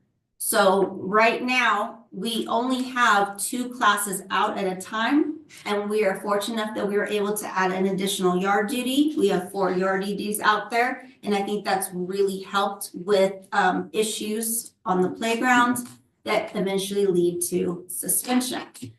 So we've just been trying to see whatever we could do to improve those areas. We also promote inclusivity and celebrate diversity to build a sense of belonging with our students. Looking at goal 3, engaging family and community. We're always hosting regular events. And starting in January, we're working with RIM Family Services to go back to having loving solutions and having a parent night every month, and while teaching them parenting skills. We're maintaining clear and consistent communication through weekly parent bulletins that go out, as well as keeping up on our social media and inviting parents to meetings. And we're partnering with local organizations to support student learning or well-being and community engagement by partnering with RIM Family Services, Mountain Counseling, Hearts and Lives. And we're partnering with the local fire department. We're even including them. They come to our safety team meetings.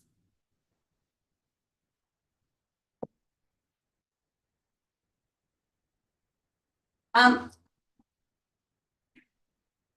the videos aren't gonna work. Oh, no, that's the best part. I will send them to the board members. Well, we have real Thank you. pictures, I guess. Okay, so I can, though you can't see the pictures. Although the Halloween one is my favorite. I love that. Thank you. Halloween. These were videos. I wanted to show you how rigorous our TK classrooms were and where that rigor is starting. So if you look at the first picture, within that picture, and we'll be sending you that video, it's Miss Tracy Marshall's class, and she is working on, as you know, we have community gardens. She's working with the pumpkins that she grew within the garden with the students, because the students are in charge of the garden. And they talk about pumpkin jack, and the vocabulary they use is amazing. And they have, signs and symbols and body movement that goes with it. And they're talking about decomposing pumpkins and about the process of decomposition. So love you to see that video. Yes.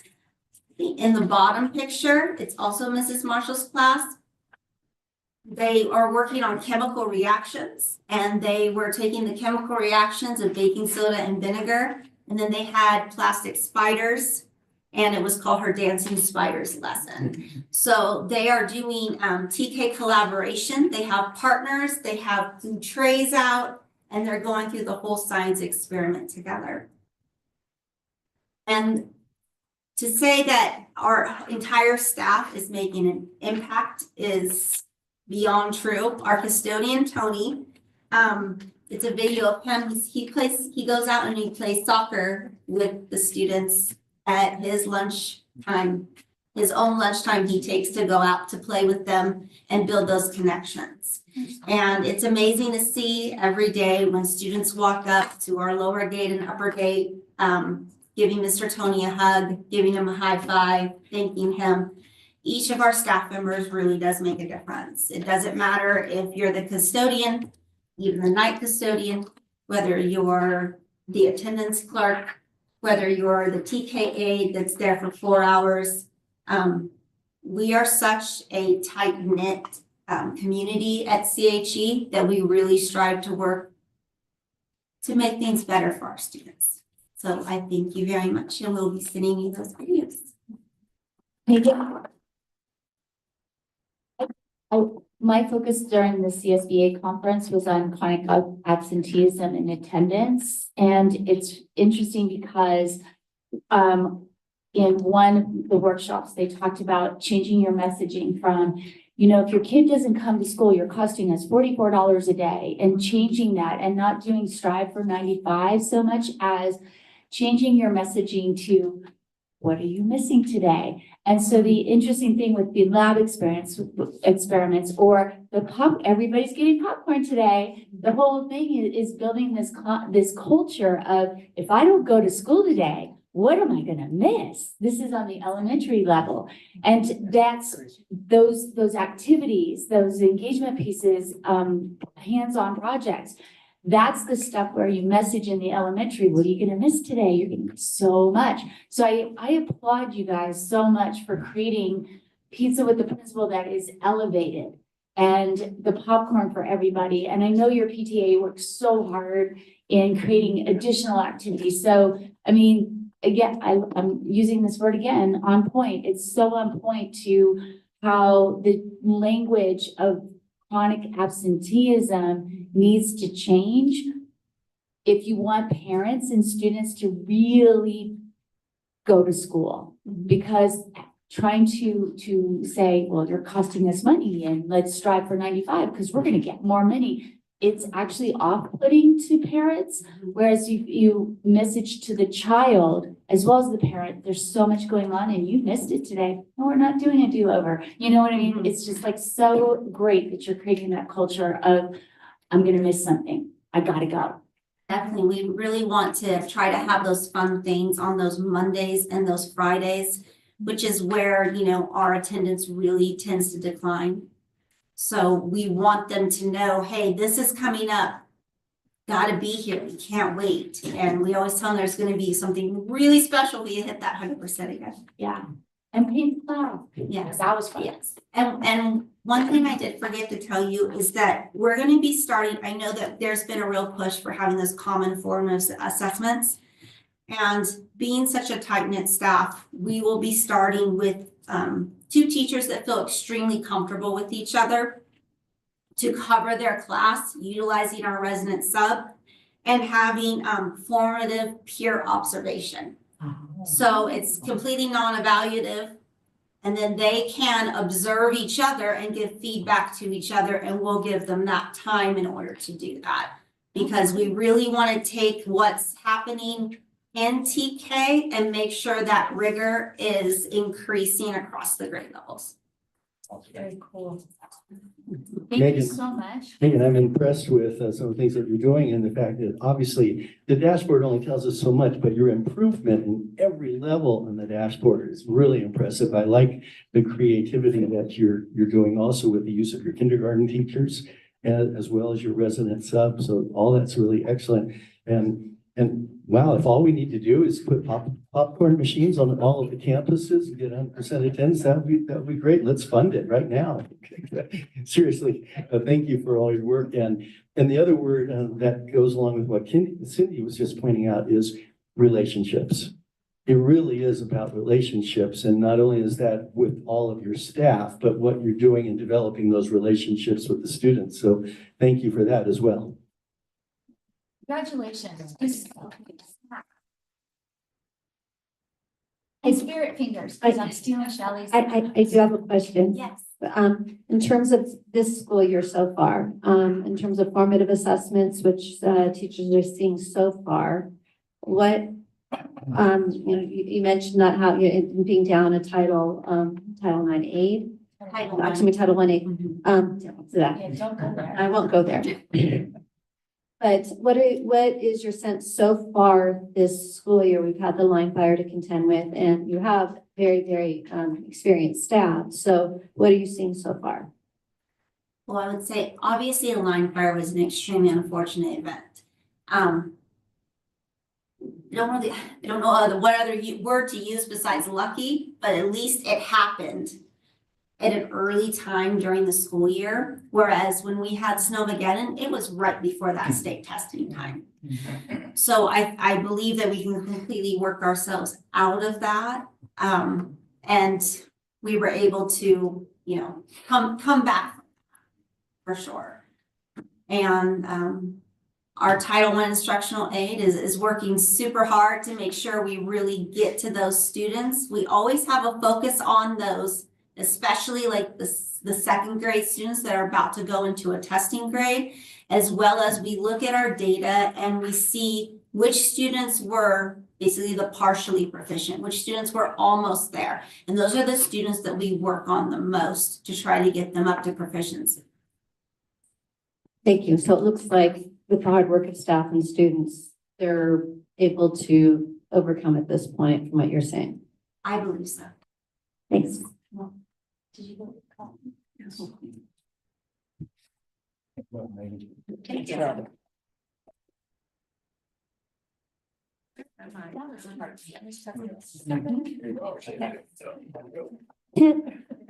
10.8, business services, update on the budget and enrollment report and on the 2024-2025 first year interim financial report. Jim Haberly. It's the best ever. Actually, I do love this one. I love budgeting stuff. So maybe you do, is it a coffee break time? You need some No, coffee? I already got a coffee. That's why I'm feeling a little spazzy right now. So it's gonna go really well. This looks like Joe Benita, so we will make sure we get this back to her. Like Jim is going, for God's sakes. Well, Jordana's having shocking thoughts of giving me permission to get coffee. Hello, thank you very much for having me tonight.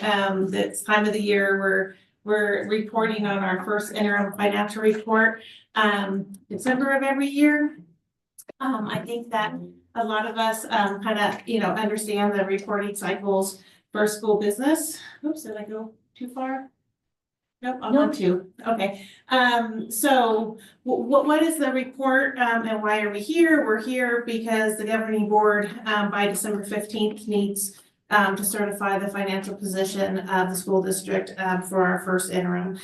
We do have some leeway with the county on that that 15th day, as we approved the board calendar earlier on the agenda. We have two board meetings where the reports are the 18th instead of the 15th, and we verified that, of course, with the county office. It doesn't extend my deadline to get my work in. So, it would just be that signature page, so that they're more than happy, even though technically the head code is that they certify it and they're like, do what you need to do for your board. So they're very supportive. But one of the things that that goes into our financial report is actual activity is through October 31st. We have to have a cutoff date at some point to then be able to compile the report. Projections are a working budget, kind of, to be honest, as of when we were also finishing that too. So, we're getting this report ready. We're working on it really since September. And then, at one point we kind of have to stop and say, this is our budget. Sometimes we can get news that next day, but, at some, we have to be able to upload reports and get everything down in order. So it's really end of November working budget data. And we're already identifying areas that will incorporate into the second interim in March, because it is, an ever-changing budget. So we also have various financial assumptions. We look at our budget with multi-year projections. We're mandated by law to have a 3-year a positive ending fund balance, multi-year projections for 3 years. Our county office requires 5 for their review, especially of a declining enrollment district, when a district is also deficit spending. So they request a 5-year review of a district's budget, because it's just in 6 months. Our 4th year is going to be our 3rd year. So we really need to look, step back and, have more than just 1 year, 2 year, 3 year view on our budget, because on what's sustainable, because we do know how fast the years go by. And all of a sudden we are in that 4th year, we are in that 5th year. So, and then it's a revised budget update. We are submitting the budget with a positive certification. Okay, that means that we are able to meet our financial obligations in the current and 2 subsequent years. There doesn't mean that that it's a perfectly fine budget. It doesn't mean that there's not work to do. It just means that we meet the minimum amount that we need to have a positive ending fund balance at the end of our third year. And we'll go into that in a couple slides further. Our work is largely around the district goal number 6 and to prioritize and budget our resources effectively. Okay, so the majority of our budget is from average daily attendance in the LCFF. That really starts with enrollment. Enrollment guides so much of our budget. It determines our ultimate funding through actual attendance and then an average daily attendance that's where how we're funded. It guides staffing. It guides numbers we use to allocate funds. Even nonprofits, use our enrollment data on areas that they get. So having being on top of our enrollment, making sure it's true and accurate is like really the first steps in building our budget, because the enrollment turns into ADA, which turns into our funding. So our current enrollment for month 4 of attendance is 2,896. All the attendance and the site secretaries for our month 5 that was due in our office today. Everyone was just awesome in getting it in, because even though the schools are on break, we have a first period attendance report, I think due January 7th. I mean, that does mean that I have staff working in the district office, of course, doing certain things. So we'll have month 5 attendance report and enrollment report presented in January. But we're also going to set some time aside that first day back to see if over winter break did our enrollment change at all. Even though we're running reports as of today, but did we capture anything like that first Monday? Because in January, having reworking our projections for not only funding for next year, but staffing for next year will be important to jump on that as early in January as possible. So we did dip down a little bit from the prior month, just about 5 students. I went 2 times. But most of these numbers are above even 22, 23 or matching, right, Jenny? Right. So we are in a flat enrollment. I would call it a flat enrollment. And we're going to talk about that a little bit too, and maybe the decline or the increase might just be by 1 or 2, but that's good and bad too. It's good and bad, you're right. So on getting used to a new normal perhaps with funding, and we're going to talk about that in a couple slides on the financial impact. We've had Strive for 95 for many years, but if we need to change that up, that we can put our minds together and see, what else is that motivation? This came out of a motivation a long time ago.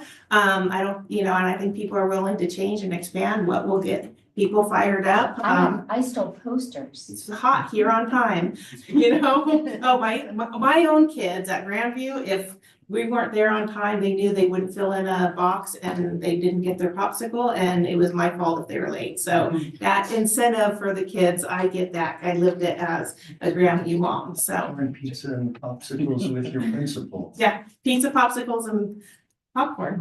Hey, the 3 Ps. So it's amazing what will motivate someone. So that's awesome. You look at Shannon there. Yeah. Yeah, I'll go. Okay. You're not gonna give me an elf suit, but I'll. Some chocolate in my office, that's only for him, by the way, too, so he can have it. Never And say it's in never. his spot. Never, yeah. I'm like, Never say calm never. down, have a piece of chocolate. That's actually the truth. No, wait, let's make it a different goal. How about if we reach 95%? Yeah. Every single person gets, all administrative your family. cabinet goes into an elf costume. I think that would be I'm down. fun. Let's do it. Everybody If gets we- an out. I have You a said small- everyone on administration does that? And administration and cabinet members all have to go into those crazy. I have a outcomes. fiscal impact slide. Director of Maintenance and Ops. You really like committing other people. Watch out, you'll be in the elf uniform too. Got to get on an elf costume. Tori, elf. Yep. Everybody's an elf. No, I down, if you see the impact of higher attendance, yes, you want us in elf costumes, you got it. So Hoffman, 93.44 was, the highest of the, monthly four, so yay, Hoffman. We liked that 100-day attendance. A couple of my slides coming up are, they're a little bit hard to see on the screen, but just to, this is an enrollment and, our unduplicated count, at, current for 24-25, past from the inception of LCFS, starting in 13-14, and then what our projections are. We're already looking at projections that are going to be changing in March. So when I present the second interim, we've already identified we can increase some of our enrollment projections. Our ADA seems to be pretty reasonable. That might not correlate into a corresponding ADA adjustment, but looking at our enrollment, we're anticipating, that's why it's highlighted in red, italics. And just knowing it'll probably be a little bit higher than it is. We are though seeing natural reductions just through attrition and matriculation as kind of larger classes go through our system. In one area too, our UPP, we have a tiny slight, I mean, it might, every penny counts. So, but we budgeted a 62.32% for unduplicated and we landed at 63.62. So, that'll be great, but that, identifying those families and making sure they were input correctly into Aries that transferred up to CalPads. I do have to give a huge thank you for Veronica Palaio and Lisa Rhodes, and then her assistant too.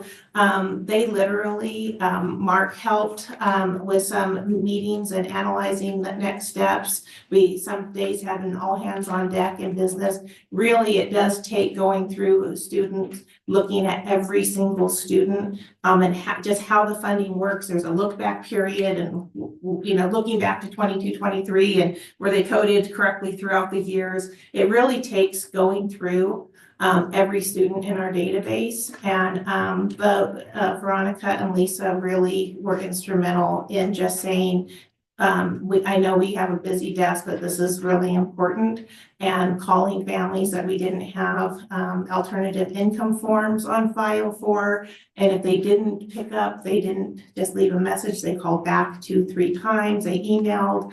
And so they really went above and beyond to try to making sure that our numbers we probably even are truly a little bit higher than this in our community, kind of based on our needs. But that is, we need this number to be as high as possible for just what Scott said, Mr. Kraft said earlier, is that supplemental funding. So, districts, we have a hard time competing. We're at 62%, and that's high for RIM, and that's, we're patting ourselves on the back and saying, yay. But a district who's 92%, that you're looking at $2,000 or $3,000 per student funding difference between, kind of the haves and has nots of school districts, and how we're funded really has made some inequities across, because it's like, okay, I guess not. I'm gonna quote capital advisors when they say, I guess not every needy kid is worth the funding, only a certain percentage of the kids are worth the funding, on that. It's just a flawed formula. I think it had good intentions, but it was really ended up being a flawed formula. So, but we're doing the best we can with what we have. And I'm thankful because a month ago, the number was coming out at 58%. And we said, we can't, that's a huge budget adjustment. Let's go back and let's look at, and they went through every single student. So taking that time is definitely worth a few $100,000 in the budget. So kudos to them. I'm thankful for working with them. They're great. So just CBEDS enrollment. You can see 24-25, that CBEDS is our official census date, is same data that was on the other slide, just a graph. And of course, I highlighted in yellow numbers that will probably change come March.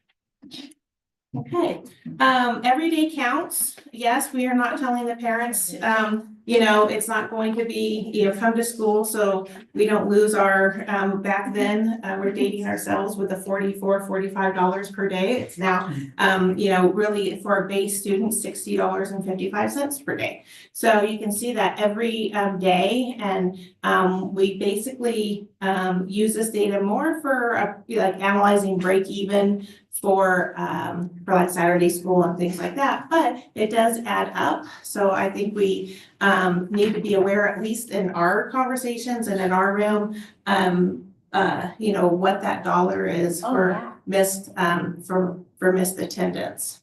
I'm not saying that we should not talk about it. I know. I'm just saying we need to talk about it. Yeah. No, but I agree. Oops. This has been real sensitive today. Let's see. I know. I can, you need to go back one? Yeah. I just want to make sure. Oh, okay. I guess now not. No. Are you? Or am I?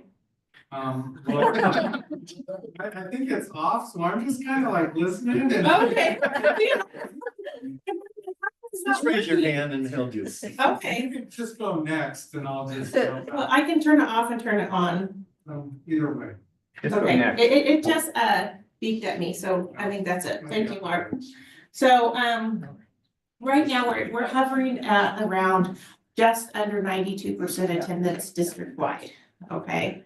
So these are rough numbers because of how we're funded. You can't just take attendance times a number equals what you're going to see in my budget, because there's all the supplemental, the concentration, the add-ons. So it's not as easy as just having that number, but it's there for an example, and it's very close if we could just do the math that way. So if we raised our attendance, let's just say to 93.38, kind of, you know, bumping up to what the state average used to be really before COVID, 93-94%. You know, what would that increase in revenue be for REM? And so we're looking at, you know, $500,000 plus by raising our attendance by 2%. So, I mean, and that's a lot of money. And that's ongoing if we can sustain that. If we were to get, I highlighted 94.88 because it would round up. I didn't want to be too overly aggressive, but a straight 95%-ish, okay, $1.2 million. So, so what can we do to, and I'm a strong believer that it's not just about the, I mean, with the money, we can do things. So it's not just about the money for the district, but when they're in school, they're, you know, they're getting breakfast, they're getting lunch, they're getting the wraparound services, they're getting their counseling, they're getting fun things in the classrooms and, you know, all those other activities. So, you know, just looking at what our increase of attendance can bring for our district would be something that needs to stay at, I think, the forefront of our conversations. Anyone have any questions on that before? no, I like the next slide. That's giving me the heart attack. Yeah, so we touched on this earlier about the rising costs. Coffee. Pardon? Scott's dissing on me for my coffee habit, and so he says that the heart attack's coming from the coffee I just drank.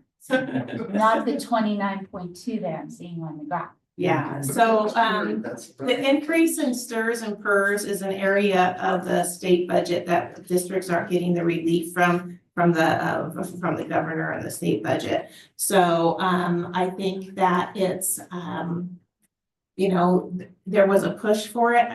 it just, in all honesty, maybe more in the Jerry Brown days. And then, you know, the new administration hasn't really addressed this to its fidelity at all as far as real numbers for schools to address the rising costs of STRS and PERS. So we keep this slide in. We all know it's high, but I think the picture is worth keeping it in the conversation. And the thing that I learned is that PERS can reset these numbers at any time based upon what's going on in the stock market and their healthy, what they deem a healthy fund balance. So, I mean, that's the part that just floors me, that it can be changed. Yeah, I would expect these to change come May. Yeah, that's what we were told. Yeah. And not for the good. Sometimes you might get like a 1/10% or 100% relief. Can't just switch everybody over to STRS? No, it's not gonna. So, okay. This is really a busy slide, but I wanted to spend a minute on it. And it's probably easier to talk about and just look down at your handout. So this is a summary of our LCFF revenue since the creation of LCFF starting in 2013-14. And starting with 2021, the year-over-year increase or decrease in relation to a percentage. So if you look at 22, 23, and 23, 24, we had a year-over-year increase into 22, 23 of just over 12%. Then the next year, just over 4%, okay? Going into 24, 25, of course, it's italicized because, you know, we get our number kind of trued up when we close the books over the summer. It's really a negative 1%. So our total funding is overall reduced going into 24, 25. It bounces back in 25, 26. And part of the reason, and I wanted to just spend a little bit of time on this is because of how we're funded is we're funded in the greater of current year or a prior 3-year average.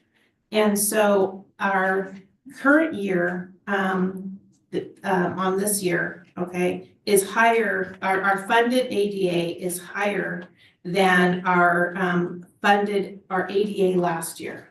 All right. So, and going into next year, our projected actual ADA is lower than the prior year. So next year we're being funded on this year. And really, RIM has been in a situation where we have been funded on the prior year guarantee almost every year since I've been in my position. I have to be honest. I don't know of any year that we were funded on current year. And one of the reasons why we're funded on current year this year is because we kind of had some artificial reductions in some ADA over the last 3. So our current year, actual ADA is higher than our prior 3 years. And our prior 3 years also had some artificial hold harmlesses because of COVID. So we went from kind of a cliff, and people were talking about it more last year, but I think when we really put the numbers on it, it's like, oh, you can kind of see it now, you know, with that ADA cliff that had a lot of traction last year in messaging. We've lost that because, we're now, 4 years away from the 1920 kind of hold harmless higher ADA than we were earned, but we were able to report. Does that make sense? So I wanted to kind of just talk about this on when people say that, they don't really understand, like, how can we be negative in 1 year and then bounce back and be positive the next year? And you really need to look at your actual ADA versus that 3-year average look back and to see where you land. So, it's just kind of one of those things you don't know until you're actually kind of living that. It's a good thing to have, a higher ADA. But because we're not, it's not higher our prior year isn't higher this year. Where we've been in that situation. So, and this is something that's been in our budget, but we've just never like paused to talk about it, you know? So if we go back and if I had pulled that information out of our LCFF calculator a year ago, we would have seen, okay, in 24-25, that's the year we're gonna be funded on the current year. So it's not like this was a budget surprise. It was just kind of more stood out and felt like, okay, when you look at the year over year, how come that we bounce back? That we bounce back because of next year being less. So future years, numbers here, are they predicated on the projected enrollment that we saw on prior pages? Well, they're on the projected ADA. Projected ADA. Which doesn't seem too far off. It's more the enrollment side that it looks like there might be a small amount that might come in, but it looked like our ADA was pretty consistent with what even a revision would be. But it was our enrollment first, and that's basically for staffing. So didn't mean to get like into the nitty gritty too much, and I know it's long and it's before break, I but like the nitty gritty. Of course, Stephanie there in her elf costume. okay. And the next couple pages, I won't go one by one. It's more your information. It's a summarized version of our current year budget and highlighting. We still have a lot of one-time money on the restricted side, Learning Recovery Block Grant. We have programs like CSI, that aren't necessarily, year after year that are in there. We have donations, of course, and the item I'd like to highlight on this page is just the amount that we're deficit spending. So even though we have a positive ending fund balance, we came into the year with a pretty healthy reserve. Okay, and that was largely due to the amount that we were able to offset with all that one-time money and use that for our ongoing expenses instead of the general side of the budget. So when you look at the contributions to restricted programs and then the overall deficit spending, it is trending in a concerning way. And then highlighted there in our fund balance at the end of 25-26 and 26-27, we have a positive ending fund balance going for the first interim report of $9 million. That's after all our reserves. But going into the 27-28 and the 28-29 school year, we have a negative ending fund balance of 3.7 and 9.1 respectively going into the 4 and 5 years. Fun is that? What's that? How fun is that? 9 million. Oh, it's been real fun. So, but we've been working hard to I know. look at options on how to You and address it. your department, and I know you guys are like constantly combing those numbers. Thanks God, crazy. I think that slide really illustrates what we've all talked, like John Gray always talks about, when a district submits, a positive certification, those are the districts that really ought to concern or that we really ought to pay more close attention to. Because if you submit a qualified budget, you are already on the radar, working, trying to get things resolved. But it's those districts that technically have a positive certification that are really the ones to look out for because they're harder to spot. Oh, positive certification, you're good to go. But if you look at this slide that you're talking about, it illustrates just how close we are. Yes, it's technically positive certification, but it could change very quickly, very easily on a dime, a nickel change. So it's one of those things that really, yes, positive, yay, but it doesn't mean that, this really illustrates there's a lot of work to do and, Yep, I agree. So the next page here, if you look at our statutory COLA versus actual funded COLA, if you look at, maybe I probably should have put this slide next before my my LCFF slide, because if you look at the years, like in 22-23, where technically we had a 13.26% COLA, but in the 22-23, the actual increase in, actual dollars was only 12.21. So you can see that a statutory COLA that's published by the state isn't necessarily, all of that money isn't necessarily in your hand because of all the different factors that go into districts are funded. So that's just something you can look at. Just a picture of what makes up our total LCFF dollars.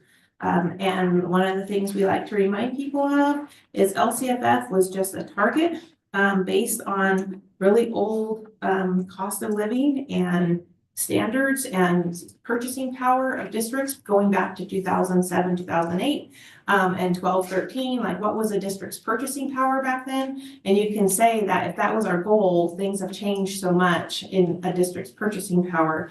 And one of the topics that I'm hearing at some of the budget conferences or meetings that I'm going to is the state at least acknowledging there has to be a higher target, that legislators can start to say, yes, this is the minimum guarantee, we're funding you at the minimum, but is there a target we should be advocating for, that it's a target of something else, and starting to infuse that language, that old language back into messaging on, so legislators don't get comfortable that they just pretty much funded us on the minimum they have to by law.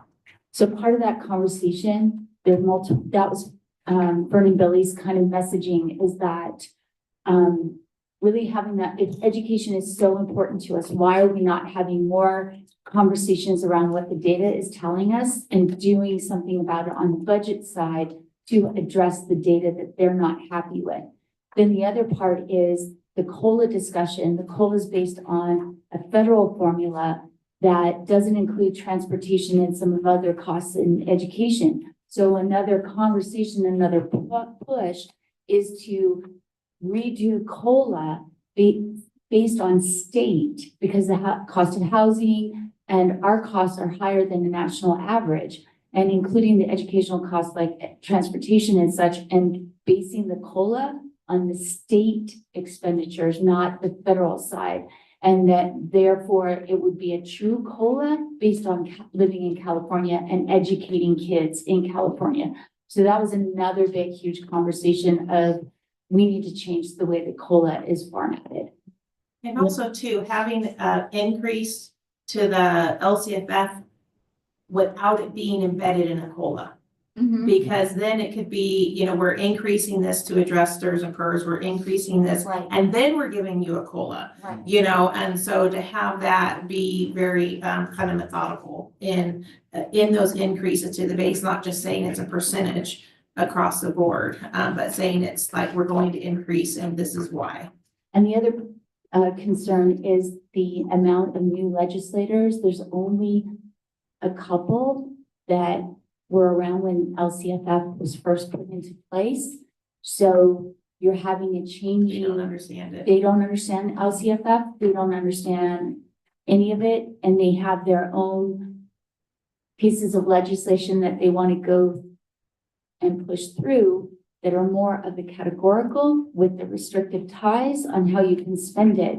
And we have to fight hard to keep local control, or else it's going to go away, because there's only like two, I think, in the current state legislation that was around. And so we've lost all that history and those people that understand the big change in funding. And we're going to slowly see categoricals more and more. And that's unfortunate. So we have to fight like to keep local control. Well, they already started writing bills this year, Yes. removing local control. Yes.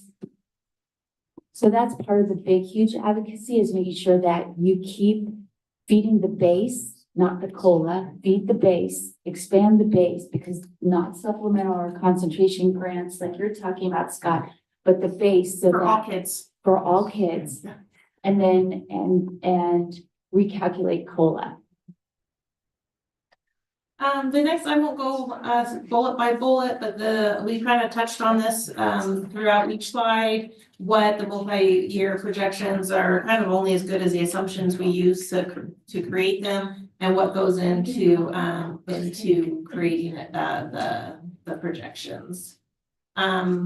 Pressures on the district budget, I think we've touched on this too, throughout just conversation. One of the big ones is the increased needs in transportation and transitional kindergarten, without the funding attached to that. And so especially with class size and adults per classroom without, really additional funding. Flat to declining enrollment, as you can see, kind of has its own challenges too. We've eliminated almost all of our one-time dollars at the end of this year, with the exception of the federal programs. We also talked about, in our policy discussion of the attorney fees associated with special education cases, and looking at how do we mitigate that? How do we, for lack of a better word, cap it? That's reasonable, because there is a lawsuit. Like $900 an hour. $975. That, yeah. So there's a court case winding through the court system.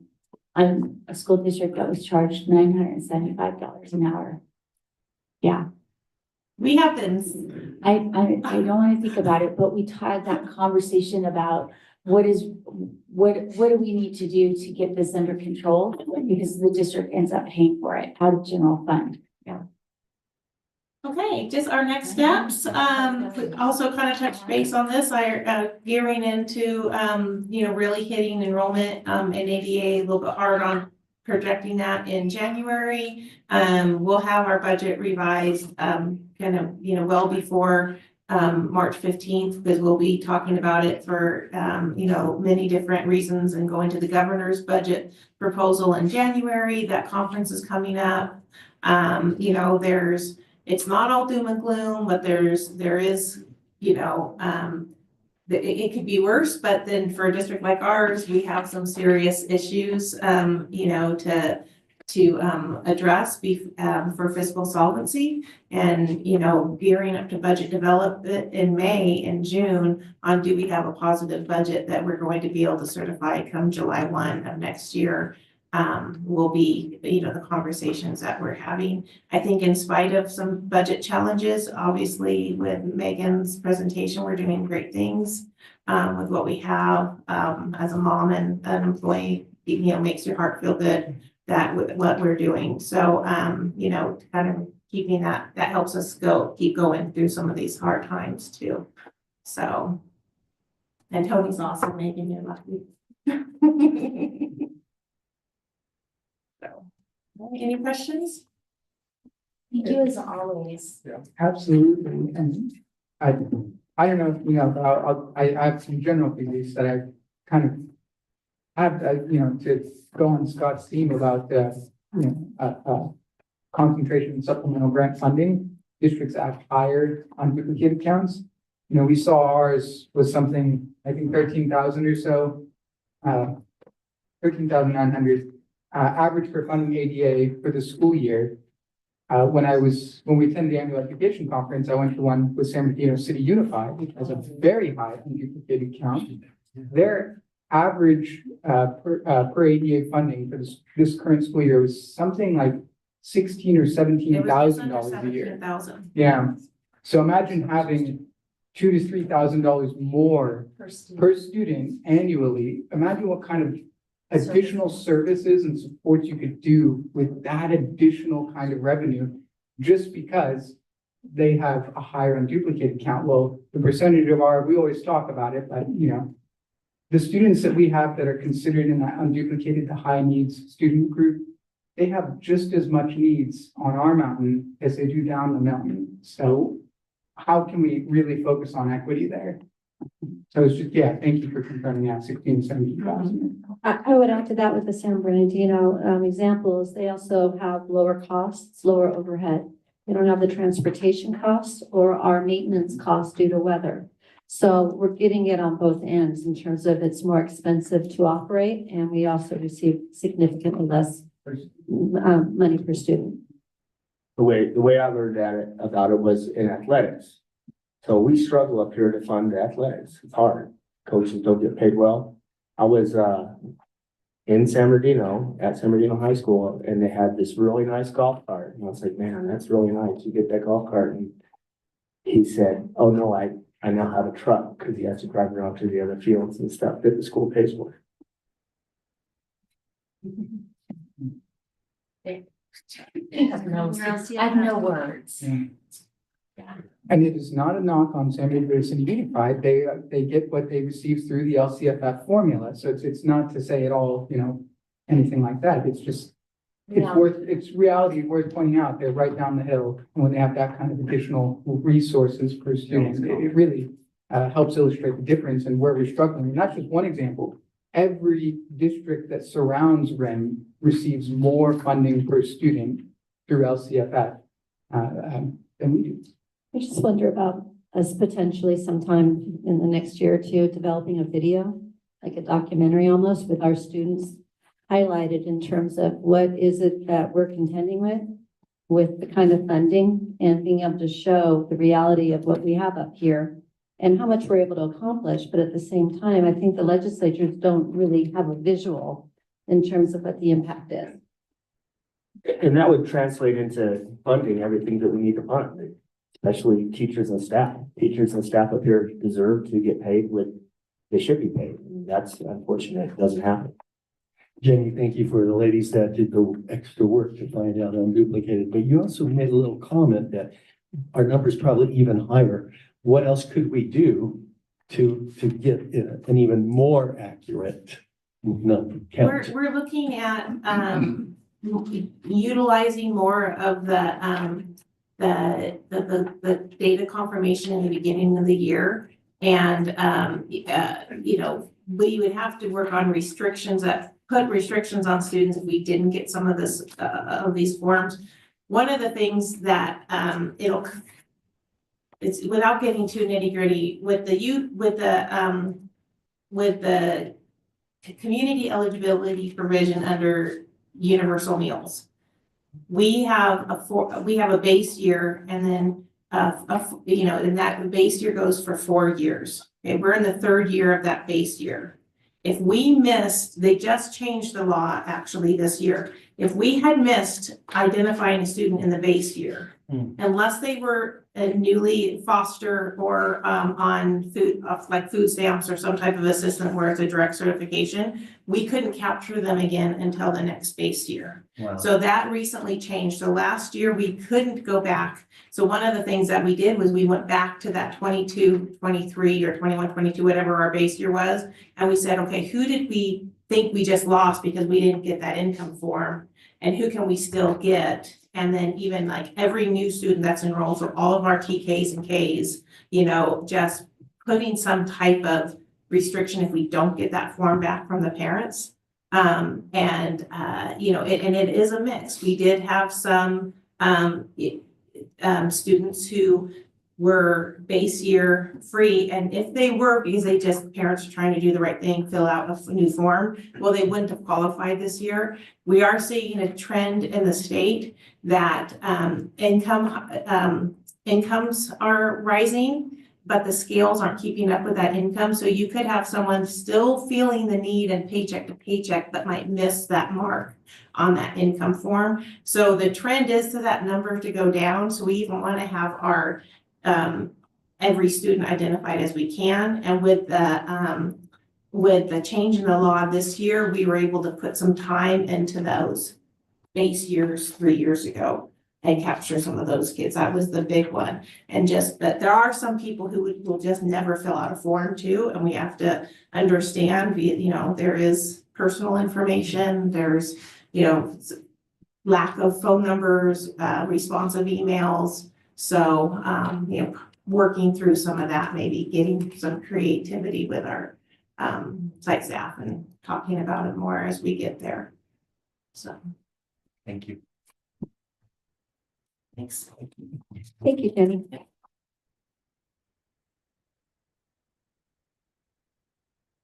Discussion and action items. 11.1, Superintendent. First reading of Board Policy 6154, homework/makeup work.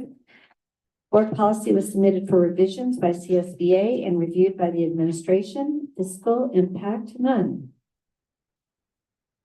So we, before we make, we brought this back as a first reading. You know, we reviewed this policy earlier in the year. We could not reach agreement on, language. So, legal's recommended is to bring it back as a first reading and then, and have that discussion. Thank you. So, second. Jordan and Scott. Any discussion? Specifically, I pulled it up, the sticking point that we had last time was around, teachers shall review all completed homework to assess the student's understanding of academic content and shall provide timely feedback to the student. That was, if I recall correctly, the sticking point last time. That is correct. And from from legal review, basically, we were advised not to do any kind of editing of that language, to leave it intact as is. Yes, it provides protections for teachers who are actually doing this on an everyday basis and communicating through Aries or Class Dojo that they're meeting that requirement. So to modify this language would remove those protections for those teachers. But from a much broader perspective, it concerns me that therefore we just have to accept every CSBA change. It concerns me that we're given something like that we shouldn't be forced into just accepting them as is. There's adjustments we make that you make, staff makes, right? So correct. And we take each policy individually and check with legal on those. And if we can make those modifications, we do proceed forward with those, bring them back to the board for a second reading. And so I wonder about a homework versus assignments and how to be able to differentiate between that. Because as a classroom teacher, it could be, well, I'm giving an assignment and whatever you don't finish in class, you just get it done and bring it in, so that therefore it's not homework. And then also in a timely manner is also quite vague. So I want to be able to make sure our teachers are protected, and that language, I'm not gonna, I'm not gonna vote against it, but it still makes me feel uneasy. I think it's been researched by CSBA's legal attorneys, provided us with those protections for our staff. So, like, the recommendation from the staff is to accept this language. I think, well, I'll just say that, thinking back to it and now, I had the impression that line was around grading homework. But reading this language, it's not. So it doesn't require teachers to grade every assignment. And I think that, I think that's a positive. So I'm understanding on board as well. And just to practice, Dr. Saviano, do we have RTA look at such a policy like this as well? We have our administrative staff look at it, and we then vet it with our attorneys at this point, because it is policy that is what the board established. Then going further, I imagine it could be in our administrators' hands to provide more clarity and definition around the ambiguity that might be in our policy. Yeah, when there are questions around implementation, we certainly can provide guidance there. Any further discussion? So as the first reading, let's go ahead and take a vote on it. All in favor? Aye. All opposed? The motion passes unanimously. 12.0 consent calendar. Would anybody like to pull anything out?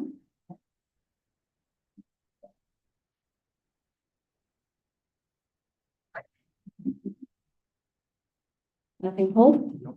Okay, then if I can have a motion for 12.1, 12.2, 12.3, 12.4, 12.5, 12.6, 12.7, 12.8, 12.9, 12.10, 12.11, 12.12, and 12.13. So moved. Bill? Second. Is that? Any discussion? All in favor? Aye. All opposed? Motion passes unanimously.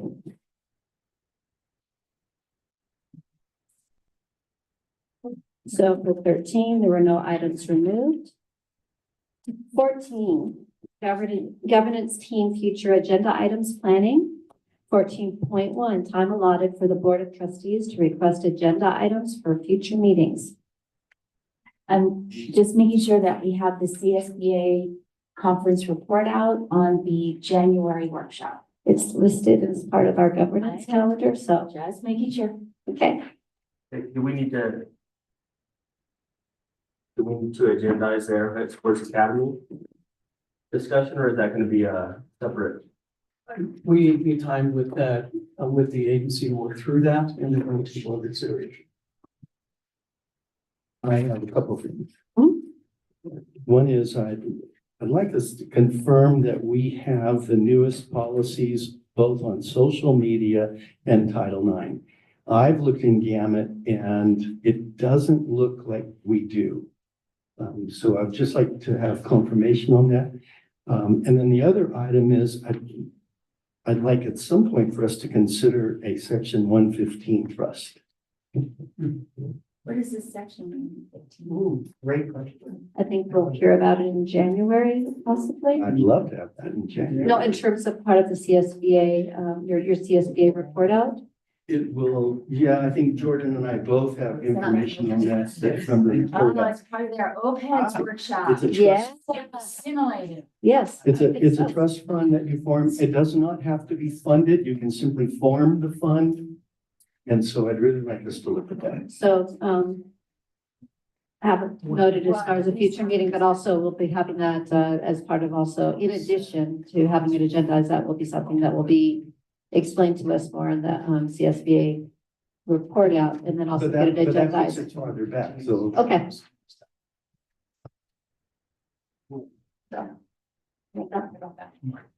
We'll provide follow-up on those items. Thank you.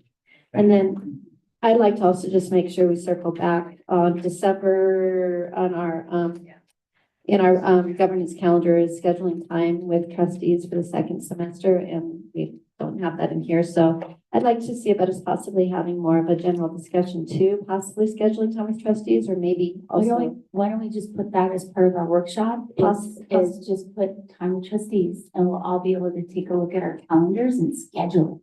I was thinking also that maybe we look at how we strategize, maybe not just have what we've been doing for time with trustees. So having the time to discuss, maybe we participate, a couple of us at parent nights or other ways that just to be able to discuss the strategy and have that discussion. So let's put it on our workshop so we can have that link, that kind of in-depth discussion on how we want to change it and make it more valuable.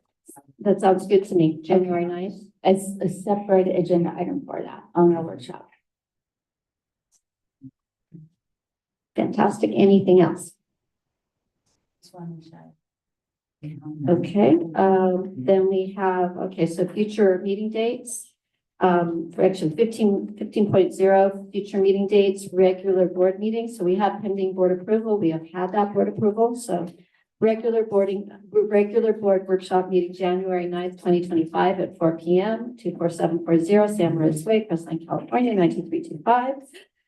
And then regular board meeting, January 23rd, 2025, 5:30 p.m. Again, 24740 San Maris Way, Crestline, California, 92325.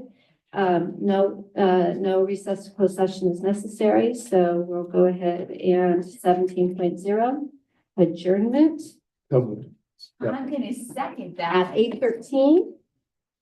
So we have a motion from Scott, a second with, Sorry, I said it on microphone before you did.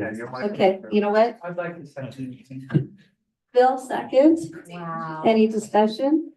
It's on now. It's on, buddy. Let's go ahead and vote on it. All in favor? Aye. Aye. All opposed?